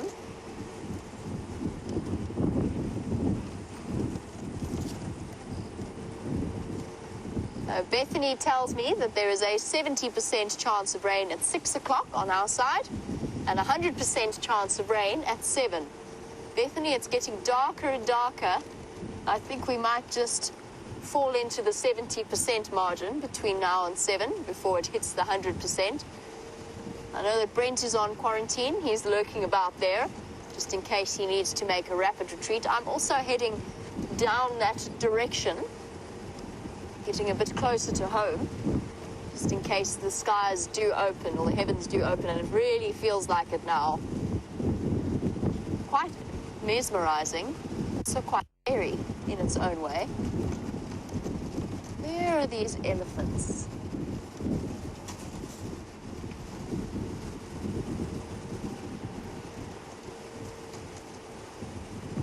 Now, generally, elephants don't like lightning either. I had this amazing sighting once where I was sitting in a lodge that oh, hello.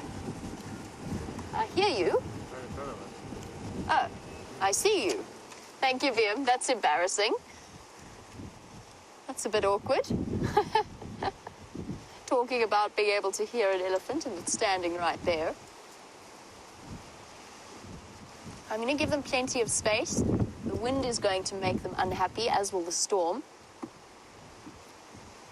We spent some time wallowing in the mud. It could be the same herd. I'm not sure exactly where Brent had his herd of elephants, but by the sound of things, they weren't terribly relaxed either. So we'll just shuffle forward nice and slowly. Hello, little one. But I was talking about this lodge that I was staying at. It was one that my work very kindly allowed us to visit. And my parents, friends, and family could stay there for free. And it was right on the Makutsui River, which is an absolutely beautiful setting. Wow.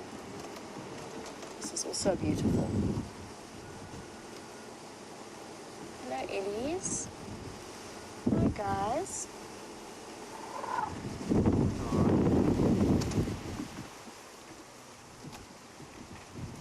Lots of trumpeting, lots of noise. There's a very tiny little calf. Just watching their body language carefully. Elephants don't like this sort of weather. Now, this particular sighting I was describing, there was a whole herd of elephants. It was Cheeky's herd. We knew each of our elephant herds by name. It was Cheeky's herd feeding in the river below us. Cheeky was very much known as Cheeky for a reason. Oh, sorry, Cheeky was wearing the collar. It was Queenie's herd. That's who it was. And one second they were happily munching about in the river. The next, there was this low, deep contact call between the females. And as one, these elephants sprinted, and I mean sprinted, full tilt out of the river and up the bank and away into the bushes. And as that happened, as they got there, there was this enormous clap of thunder. It was just a sort of a normal flat grey day. It didn't look like there were going to be storms. No cumulus cloud build up. And yet those elephants absolutely knew that there was a storm on the way and that there was a lightning strike about to happen. They are far better at predicting the different weather conditions than we are.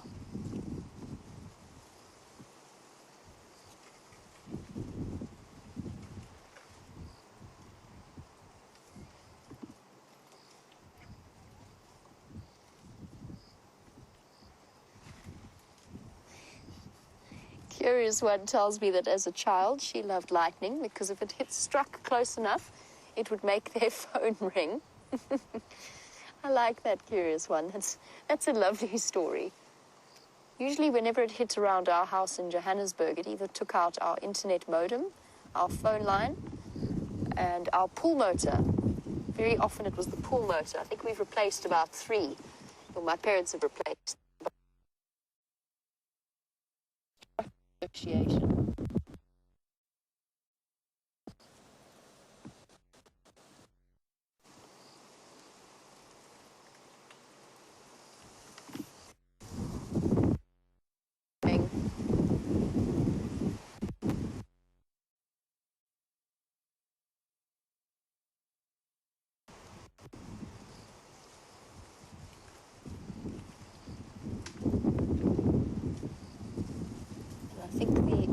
Weather also playing a bit of havoc with our signal.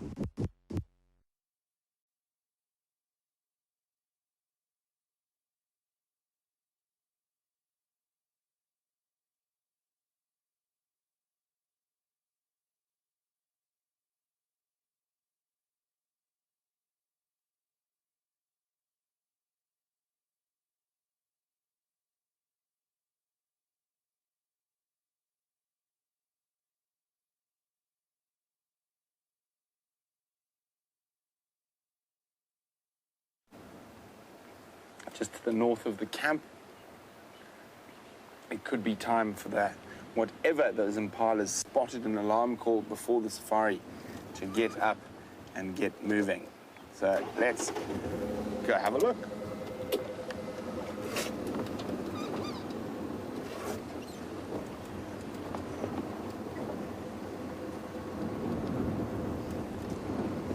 There's my spotlight gone now.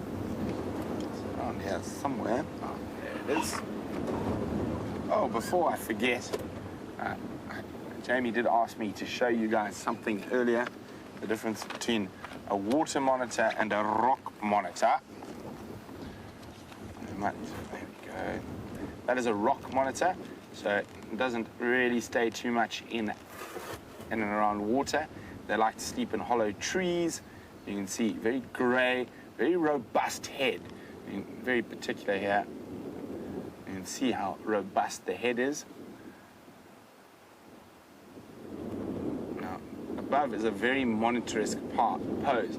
So both water and rock monitors will lie on tree branches like that. Just the water monitor will do it near water or generally above water, and when threatened, they'll drop into the water. Now, you can see the color difference. There is a water monitor, and you can see the head's not nearly as robust. Hi, what is what? So there we go. So far, I was gonna come here for Pulsa, but Okay, here we go. Before I forget now, we're gonna head towards the northern side of the Djuma Dam. Oh, Taxon, you're talking very loudly. And let me just get my spotlight out. There it is. And I'm not sure what's there. I think with that miscommunication, I think the Inca women have been around here all day. But with the misinformation, we went searching in the wrong places.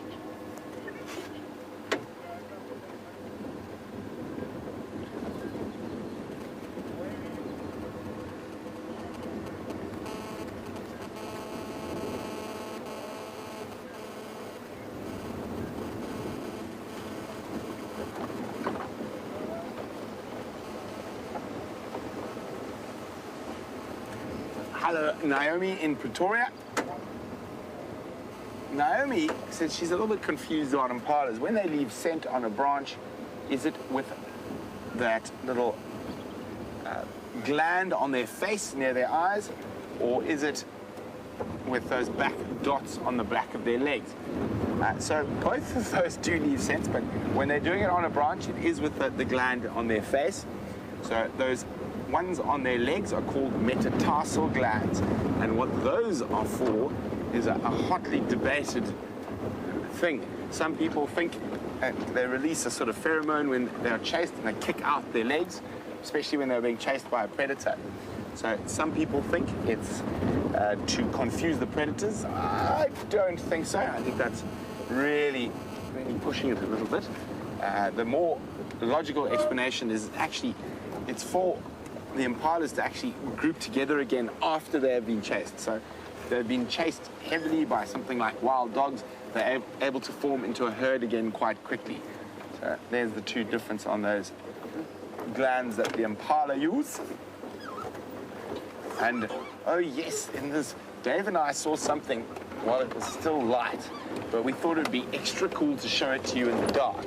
So before we go in search of possible predators, let's go look at one of the smaller inhabitants of the Djuma family.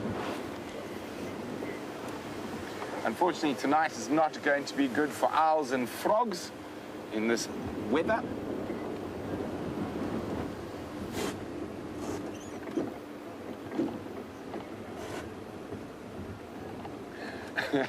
James Richard would like to know whether giraffe bend down during lightning storms or just stay in thick bush. He would imagine they would like to avoid open areas. I would imagine so, James. Normally they will actually lie down during big storms. Now let's see if we can find this little critter that we spotted in this beautiful clear pan or clear puddle. So last night we had a crab in the... I'm just gonna get myself into a position where I can... There he is. You got him, Dave. Look at that. So we're hoping to see him swimming under the water at night after that crab was so... you see where the stick is? Up. Where is he gone now? There he is. So he is under the water, but he's not swimming. There he is. He's swimming. Off he goes. Isn't that incredible? A little terrapin. So this this is what we saw when it was light, and we thought it would actually be much nicer to see him in the dark. And now even he knows this wind's not good. So you can see he almost looks like he's trying to get under the algae to have a bit of somewhere to hide. Oh, there he pops up for a breath, but with most of his body under the blue-green algae on top. Very cool little guy. That guy's probably not even an inch long. Okay, well, let's leave him to his... Oh, he's gone under the water. He's swimming again. He's swimming. Sorry, Dave, that was my fault. I thought at the last second. Where's he gone? He's gone under the bigger piece of algae. Okay, well, let's leave him be.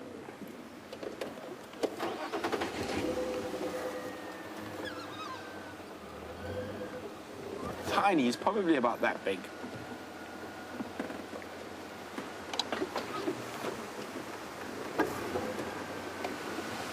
Wow, this is great cat hunting weather.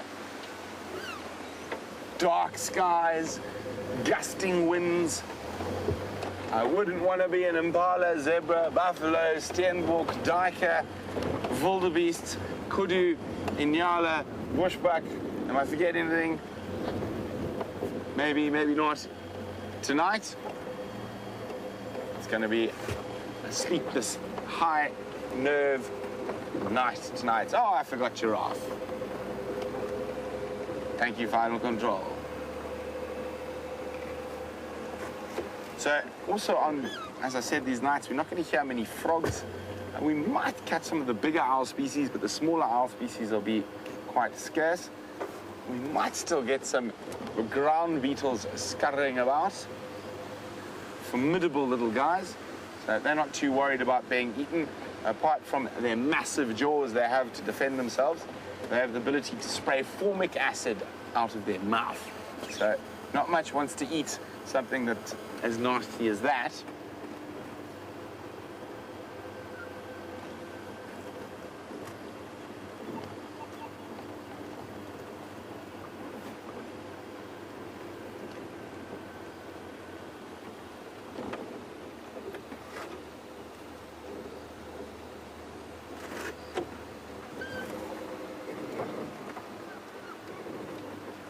So Dennis in Michigan says he knows I like photographing animals, but is there a particular favorite species that I like to photograph? He says if he lived in Africa, he would never get tired of photographing the wildlife, and his favorite to take photos of is zebra. So Dennis, that's actually quite a good question. I'm going to have to think about it a little bit. I would say possibly one of my favorite things to take photographs of is elephants. Now, that being said, it's because to get a really great elephant photograph can be quite difficult. The big grey lumps that take a lot of the light away, so to get detail, and you can get really nice close-ups of skin and eyelashes and stuff, but to get a really epic elephant photograph can be quite a challenge. And of course, the big cats is always wonderful. But I do also like my macro photography. So all the little bugs and haws and things always provide an interesting challenge. But yes, Dennis, there is literally a never-ending supply of subject matter while living out here.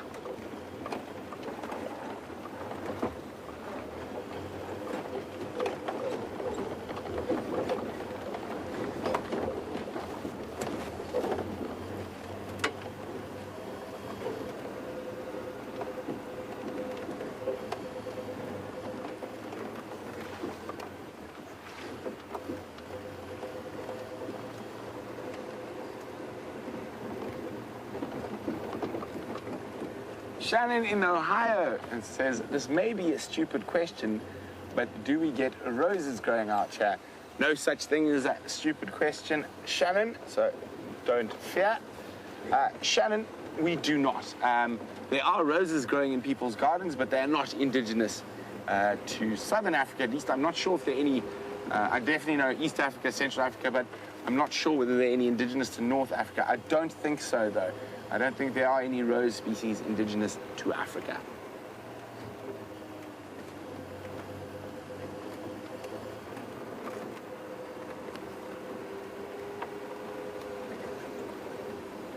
Come on, kitty cats. Where are you hiding?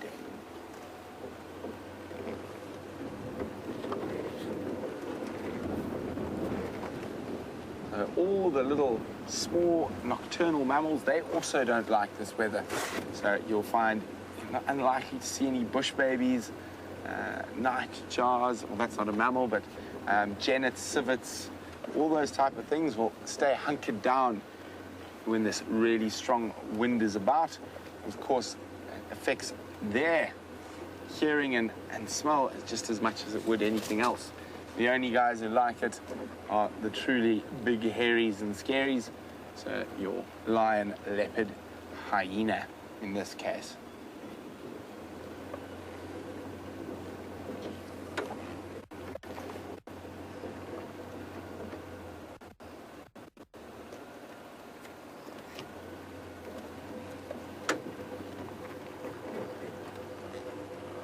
Ellen in Arkansas would like to know, where do elephants go in a storm? Well, they generally just will hunker down sometimes wherever they might be. They might even just continue to feed during the storm. It doesn't really affect them too much. Breeding herds with young babies might like to get to until the wind stops.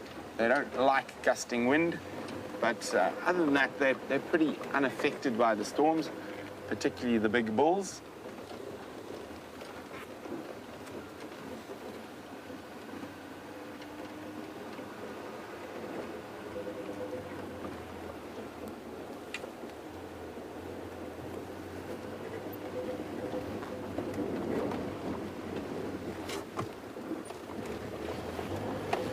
So we've got a new viewer, a huge SafariLIVE welcome to James, who's found us on YouTube. James says, this is so cool. I agree, James, very, very cool. James would like to know, are there directors guiding the streams and representing, and what goes on? So, of course, mostly you just see myself or Jamie or James in front of the camera, but we, of course, have a crew of cameramen. We have directors that sit in final control, and what they've got is a whole multiple bunch of screens, and there will be all the feeds that are out. So today there are only 2 feeds, so they'll be able to see what I'm seeing and what Jamie's seeing and decide whether they should stay with the one vehicle or go to the other. And also that gives us the best way of showing you as many animals as possible and covering the most distance as possible. And then we also have a tech department. They look after the stream and stuff. The directors keep an eye on it, but when it decides to play up, ooh, some lightning, or the gremlins invade it, the tech guys are on it. So it is a really exciting thing, and there are quite a few people behind the scenes to bring you these live safari drives.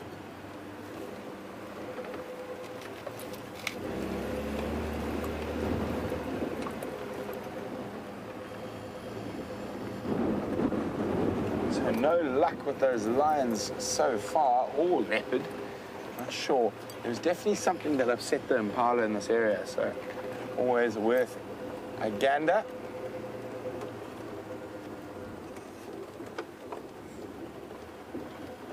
I'm pretty sure if the lions were here, or are here, they're on the move already, on the hunt. Oh, excuse me, I have got a visitor down my shirt. Some form of jojo. There we go, jojo out. So we're going to keep checking and looping this area. While we do that, let's go see if Jamie's got anything. The wind is howling out here.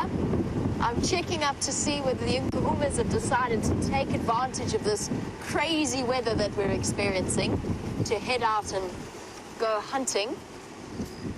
I smell burning.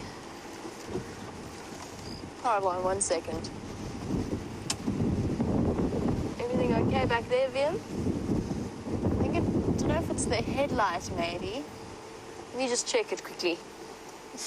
That's not something you want to smell as you're driving along. It seems okay now, though. I can't smell it. Should be okay. See how we go. Definitely didn't imagine that, though.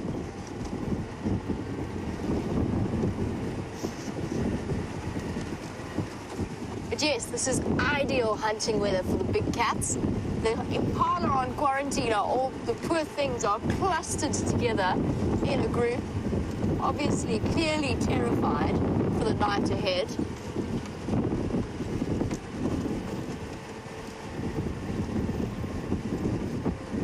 Apparently Brent's also been observing the exact same behavior.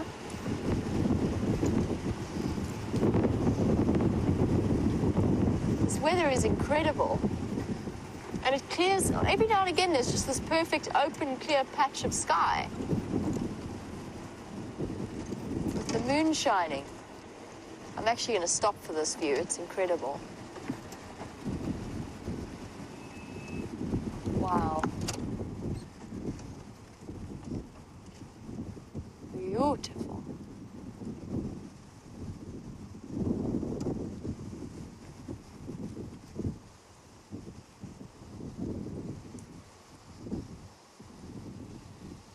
Be full moon tomorrow by the looks of things.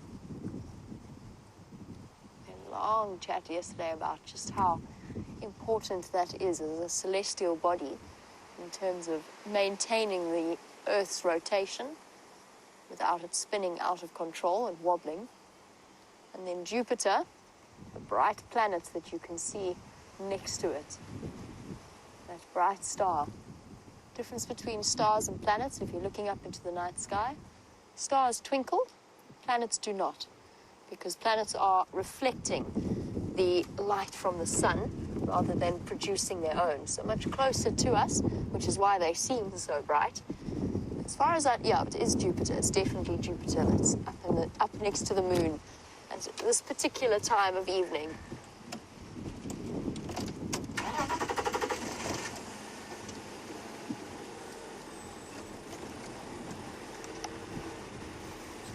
As the moon starts to get full, Safari Dean, yes, we do notice a change to the animal's behavior during a full moon.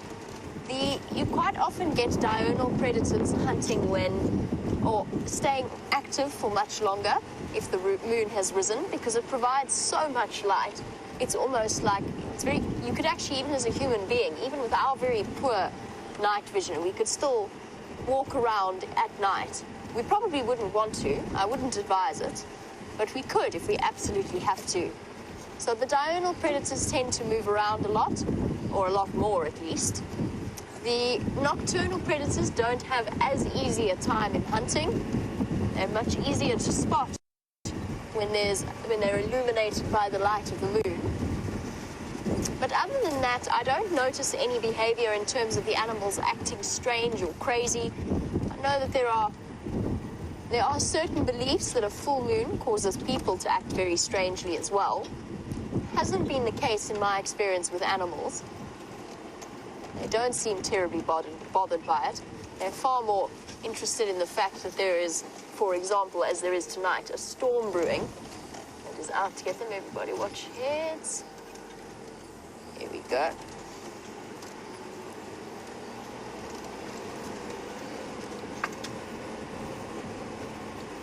But we'll be able to watch and observe, and of course that's half the excitement of as night falls, is wondering what you're going to find, what the morning is going to bring in terms of animal movement. Will the Nkuhumas decide to pop out?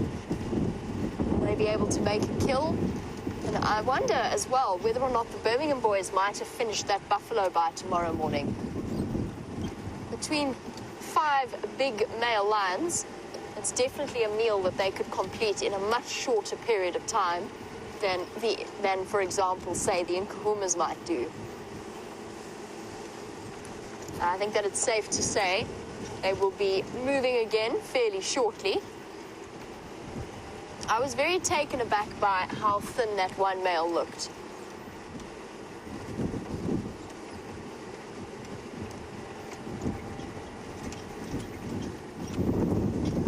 And Raisa, you were saying that Scrapper must have been sick for quite a long time to be looking like that. And surely just 1 or 2 weeks of not eating would not have produced such a drastic drop in his condition. Raisa, I think it's probably about, I have heard rumors that he was injured, and I heard those rumors since I've come back to work, which is about, how long ago was that? I've lost track already. It must be about 2 weeks now. So I did start to hear rumors then that he was injured, but obviously we couldn't confirm it, so it's something that we didn't touch on terribly often. But I think it could well be about 2 weeks, maybe 3 weeks work of an injury.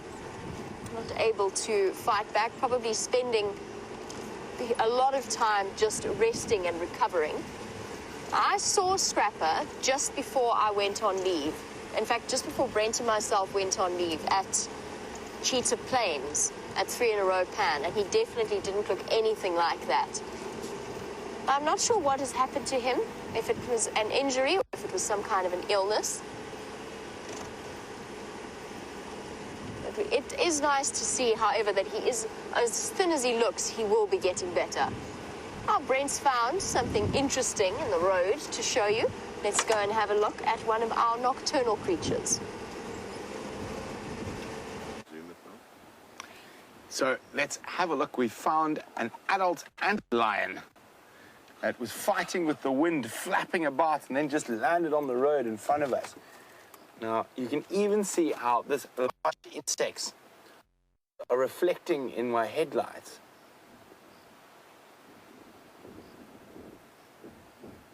Oh, next gust of wind. Let's maybe try to get a little bit closer.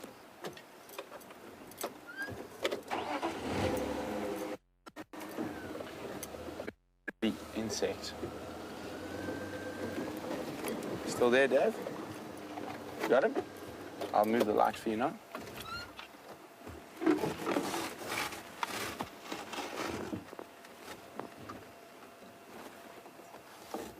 Oh, look at that. Is that a big one?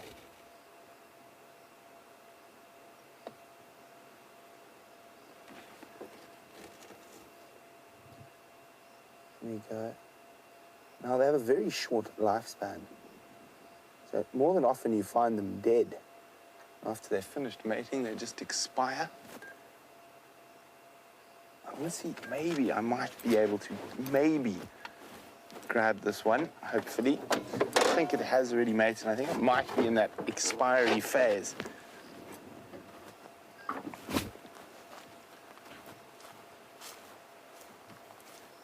Oh, not so much in the expiry phase. Oh!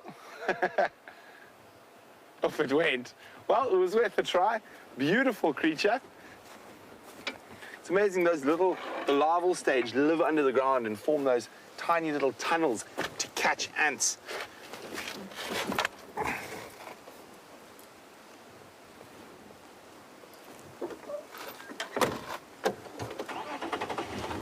So we're doing a slightly wider loop around the same area that we were looking for the lions earlier. Our bed says, cool, a lion sighting. Yes, a member of the little five. So everyone knows the big five, the elephant, buffalo, ooh, raindrop, rhino, lion and leopard. And the little five are small creatures that share a part of, or share part of their name will make up a member of the big five. So we have the antlion, of course. Bulled buffalo weaver. We saw a swimming crab while we were in search of frogs yesterday. And tonight we've got a swimming terrapin. Another one. So, speaking, his cousin is also a part of that. Oh, look at he's feeding. I wonder what he's eating down there. Is it tadpoles? Is it larvae of, I think it's mosquito larvae.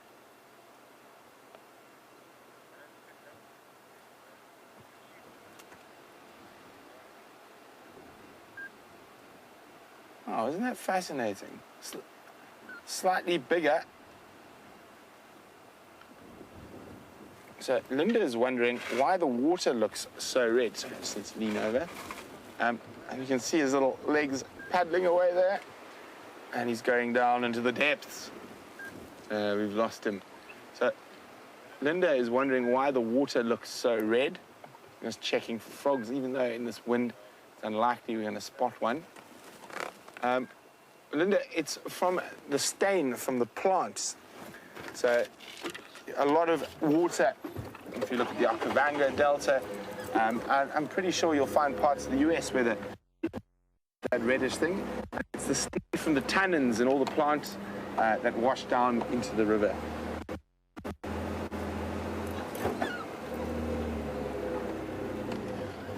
So we used to have a joke when I lived up in Botswana, because that water is particularly reddish, and it is very good water. It goes through one of the best and biggest natural filter systems in the whole world, the Okavango Delta. There's another antlion. I think he's very highly mobile. Oh, there he goes. Shoop. Oh, all over the place. But, sorry, Dave. Oh, he's coming back. Now, that is some seriously good camera work. Well done, Dave. Not easy to try to follow that. Sorry, Linda, back to your question. And we used to call that particular water, because there's absolutely nothing wrong with it. It's very 100% to drink. We used to call it Okavango tea or Kwando tea, depending on the Kwando River or the Okavango River. But it didn't matter. A lot of our guests who came to visit, didn't matter how much we tried to explain to them that this water was perfectly fine. Actually tasted quite yummy, in my opinion. But that slight reddish tinge put them off it, so they would stick to bottled water. But I would definitely drink Kwando water over any of the bottled water brands any day of the year. Now, very interesting thing about bottled water is that the amount of plastic that is created and gets washed up all over the world by bottled water. When most cities, the tap water is of better quality and has less funny things in it than a lot of bottled water. What have we got here? What have we got? I see an eye, I see an eye. And I feel a raindrop, but I see an eye. Where'd that eye go? I think it is a brave bush baby. That's exactly what it is. Where'd he go? There he is. You got him, Dave? There, right in the light. A brave bush baby. He jumped again. Oh, sneaky. No, there he is. I think I just need to, you're in the wrong spot. Oh, there he is now. Getting ready for a big jump. Getting ready for a big jump. You got him, Dave? Don't. There. So he's at the back. Behind this. Let me just try it. There. Here we go. Hello, little South African bush baby or South African galego. He must be hungry to be out in this wind. Unusual. They are so cute. And jumping could be quite risky because the branch you're jumping to might move. Yes, maybe go lower. Don't want to plummet. Whoa, big jump. I can't see where he went. He just moved. There's a tree in our way. Oh, I've lost him. They are so quick. Oh, he's gone right to the back there. Oh, and he's gone again. He's gone. Okay, well, lovely little bush baby sighting. I didn't think we were going to get one. I think I might be reconsidering my plan and my life choices at the moment, as we're starting to get quite a few drops, and the tempest seems to be about to arrive, so I'm going to start driving a little bit faster.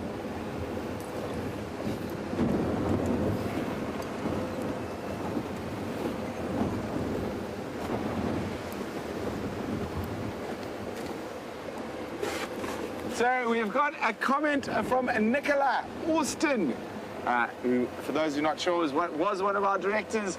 She's sending her love. Her and Scott are watching all of us out here from Cape Town with Uncle Phil, and they say, we miss you guys too.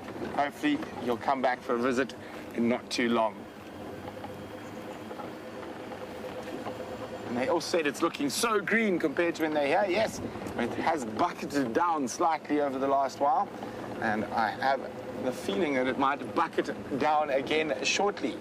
So I'm definitely changing my life choice. I'm not going to go on the long meandering route back towards camp. I think I might take the shorter route just in case.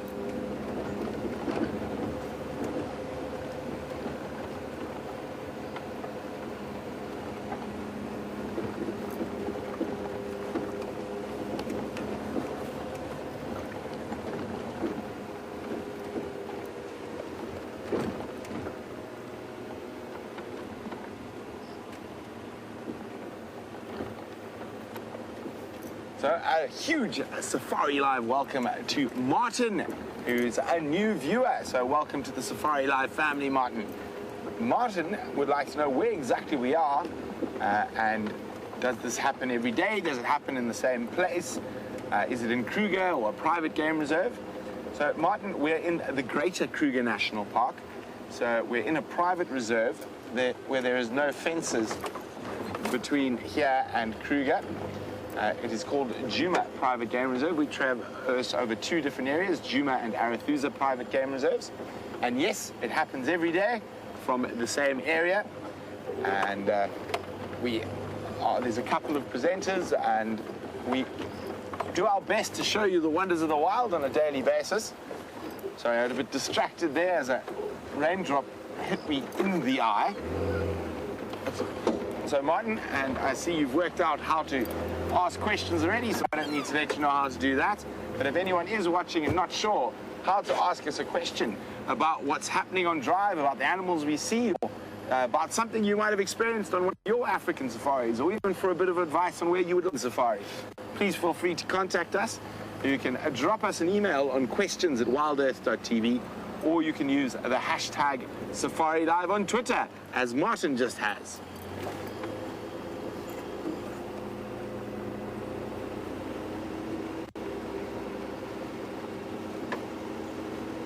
What have we got up there in the road? Oh, it's a kudu.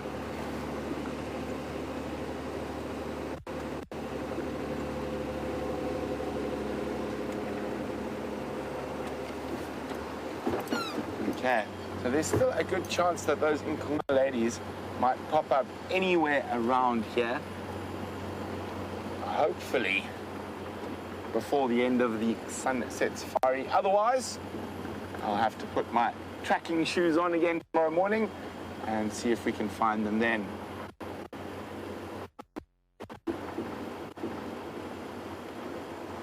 But we have had some really enjoyable stuff this evening. That amazing elephant sighting we had in Jamie and the Birmingham boys, all eating a buffalo for dinner tonight. Queen Karula continues to evade us. I'm not sure where she disappeared to, but she doesn't like to disappear, we do know that. She is an expert at zigzagging away, so it makes her very difficult to track. But it is always a special treat when we do get to find her. And I am looking forward to the next couple of months and all the cubs around. So far, Karula's got 2. No idea how many shadows got just yet. And it'll be very exciting times when those cubs get old enough for us to view them.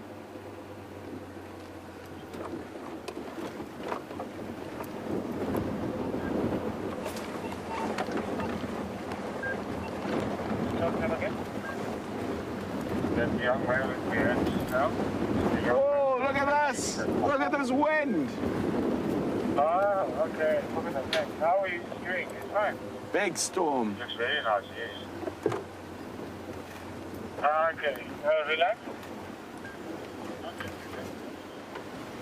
It is almost eerie when you see the wind fluttering through these leaves in the dark sky.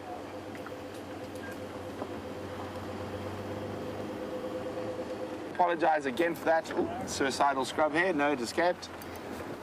But we will definitely do our best to find you one probably tomorrow. I will definitely get my tracking shoes out Jamie seems to have the tracking of lions all covered, seems to just find them all over the place, so maybe I'll focus on leopard tomorrow. Not that I did it this morning. I mean, we tracked those male tracks for a very long time, and unfortunately he did cross out into Torchwood. So just an update on that. So it was definitely Tingana. They didn't see the other male leopard he chased, but so we're all going to have to just wonder, was it Mvula? Was it Quarantine? Was it Kunuma? Was it a leopard? We don't know.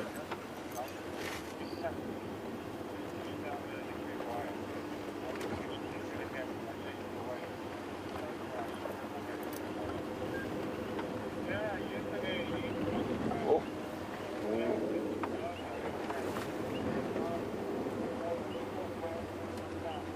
Come on, lions. Pop out.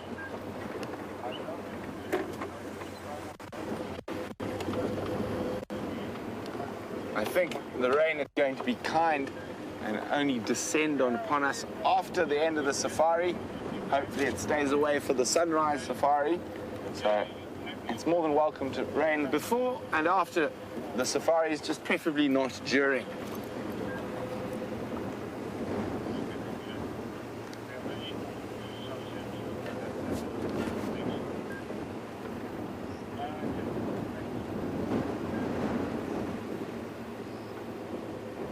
So it's going to be interesting to see how long it takes 5 Birmingham boys to scoff a buffalo. I say they'll be finished by tomorrow evening. Who knows? Let's see if I'm right or wrong. I think 5 male lions, they've got a seriously healthy appetite.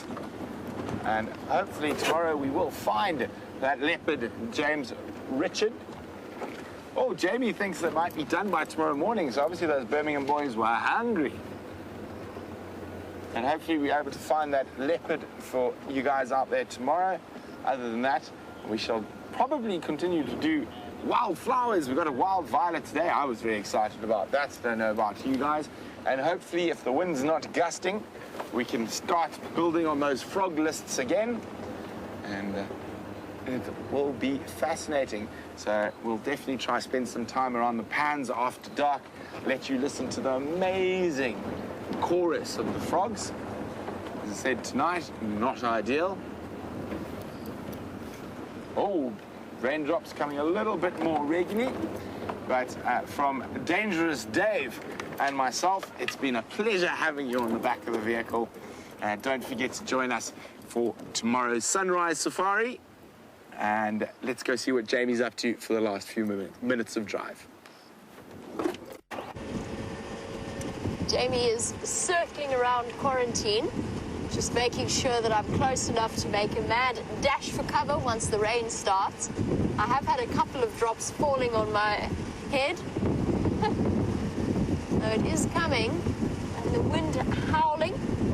Just been smacked in the dung beetle by the eye as well, which is one of those things about driving around at night. And with this wind howling like it is, there's dust and all kinds of things blowing around us.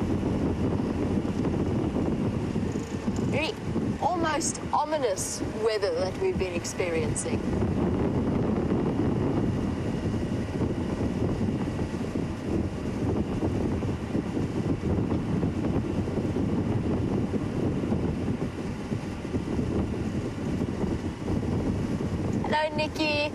Nikki Austin is watching our show along with Spot, and she sent a big hello to all of us and saying that she can't believe how green Djuma is.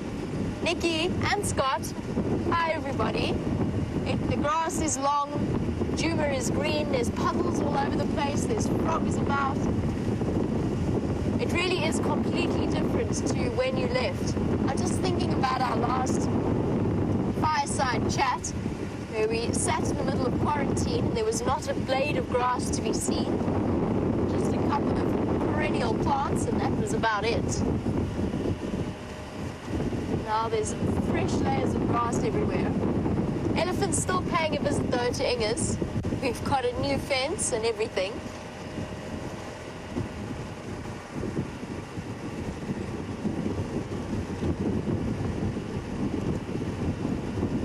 wait and see whether Brent or myself's prediction about the Birmingham boys and their buffalo, which one of us proves to be correct. I think probably they'll be finished by at least tomorrow afternoon. I think they might move on. As for this rain, well, that's a completely different issue. I wanted to show you. I think I saw a twin spot ground beetle. Let's just try and find out where it went. There he is.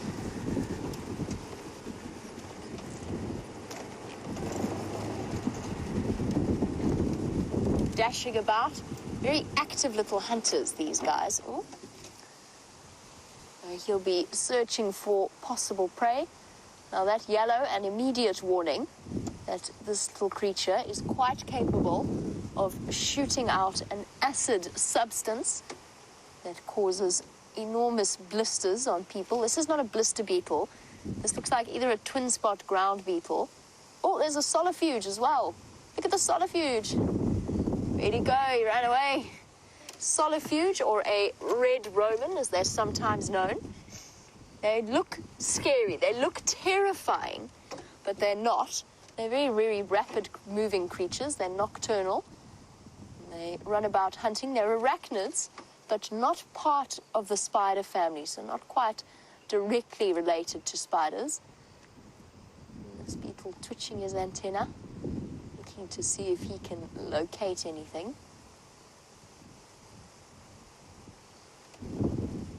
A whole range of things to look forward to for tomorrow's sunrise safari. If it pours with rain tonight, all kinds of insect species will be out. The birds will be rejoicing. Now, it seems as though the rain is starting to a little bit. It seems to be getting a bit harder now. I've had quite a few drops on my face, and I don't have any rain covers on the vehicle. So for now, I'm actually going to just say a big thank you to Viam for all of his wonderful camera work. Make sure I dodge the beetle. We're going to start racing across for home, but as I said, exciting prospects for tomorrow morning's sunrise safari. Thank you to Jerry and Louise in Final Control, and most importantly, a big thank you to all of our viewers, our wonderful, wonderful viewers, for your loyalty, your questions and your comments. I hope that you have a wonderful day or a wonderful evening, depending on wherever you are in the world. Fingers crossed for rain, and we'll find out tomorrow how it goes. Bye-bye, everybody. Cheers for now.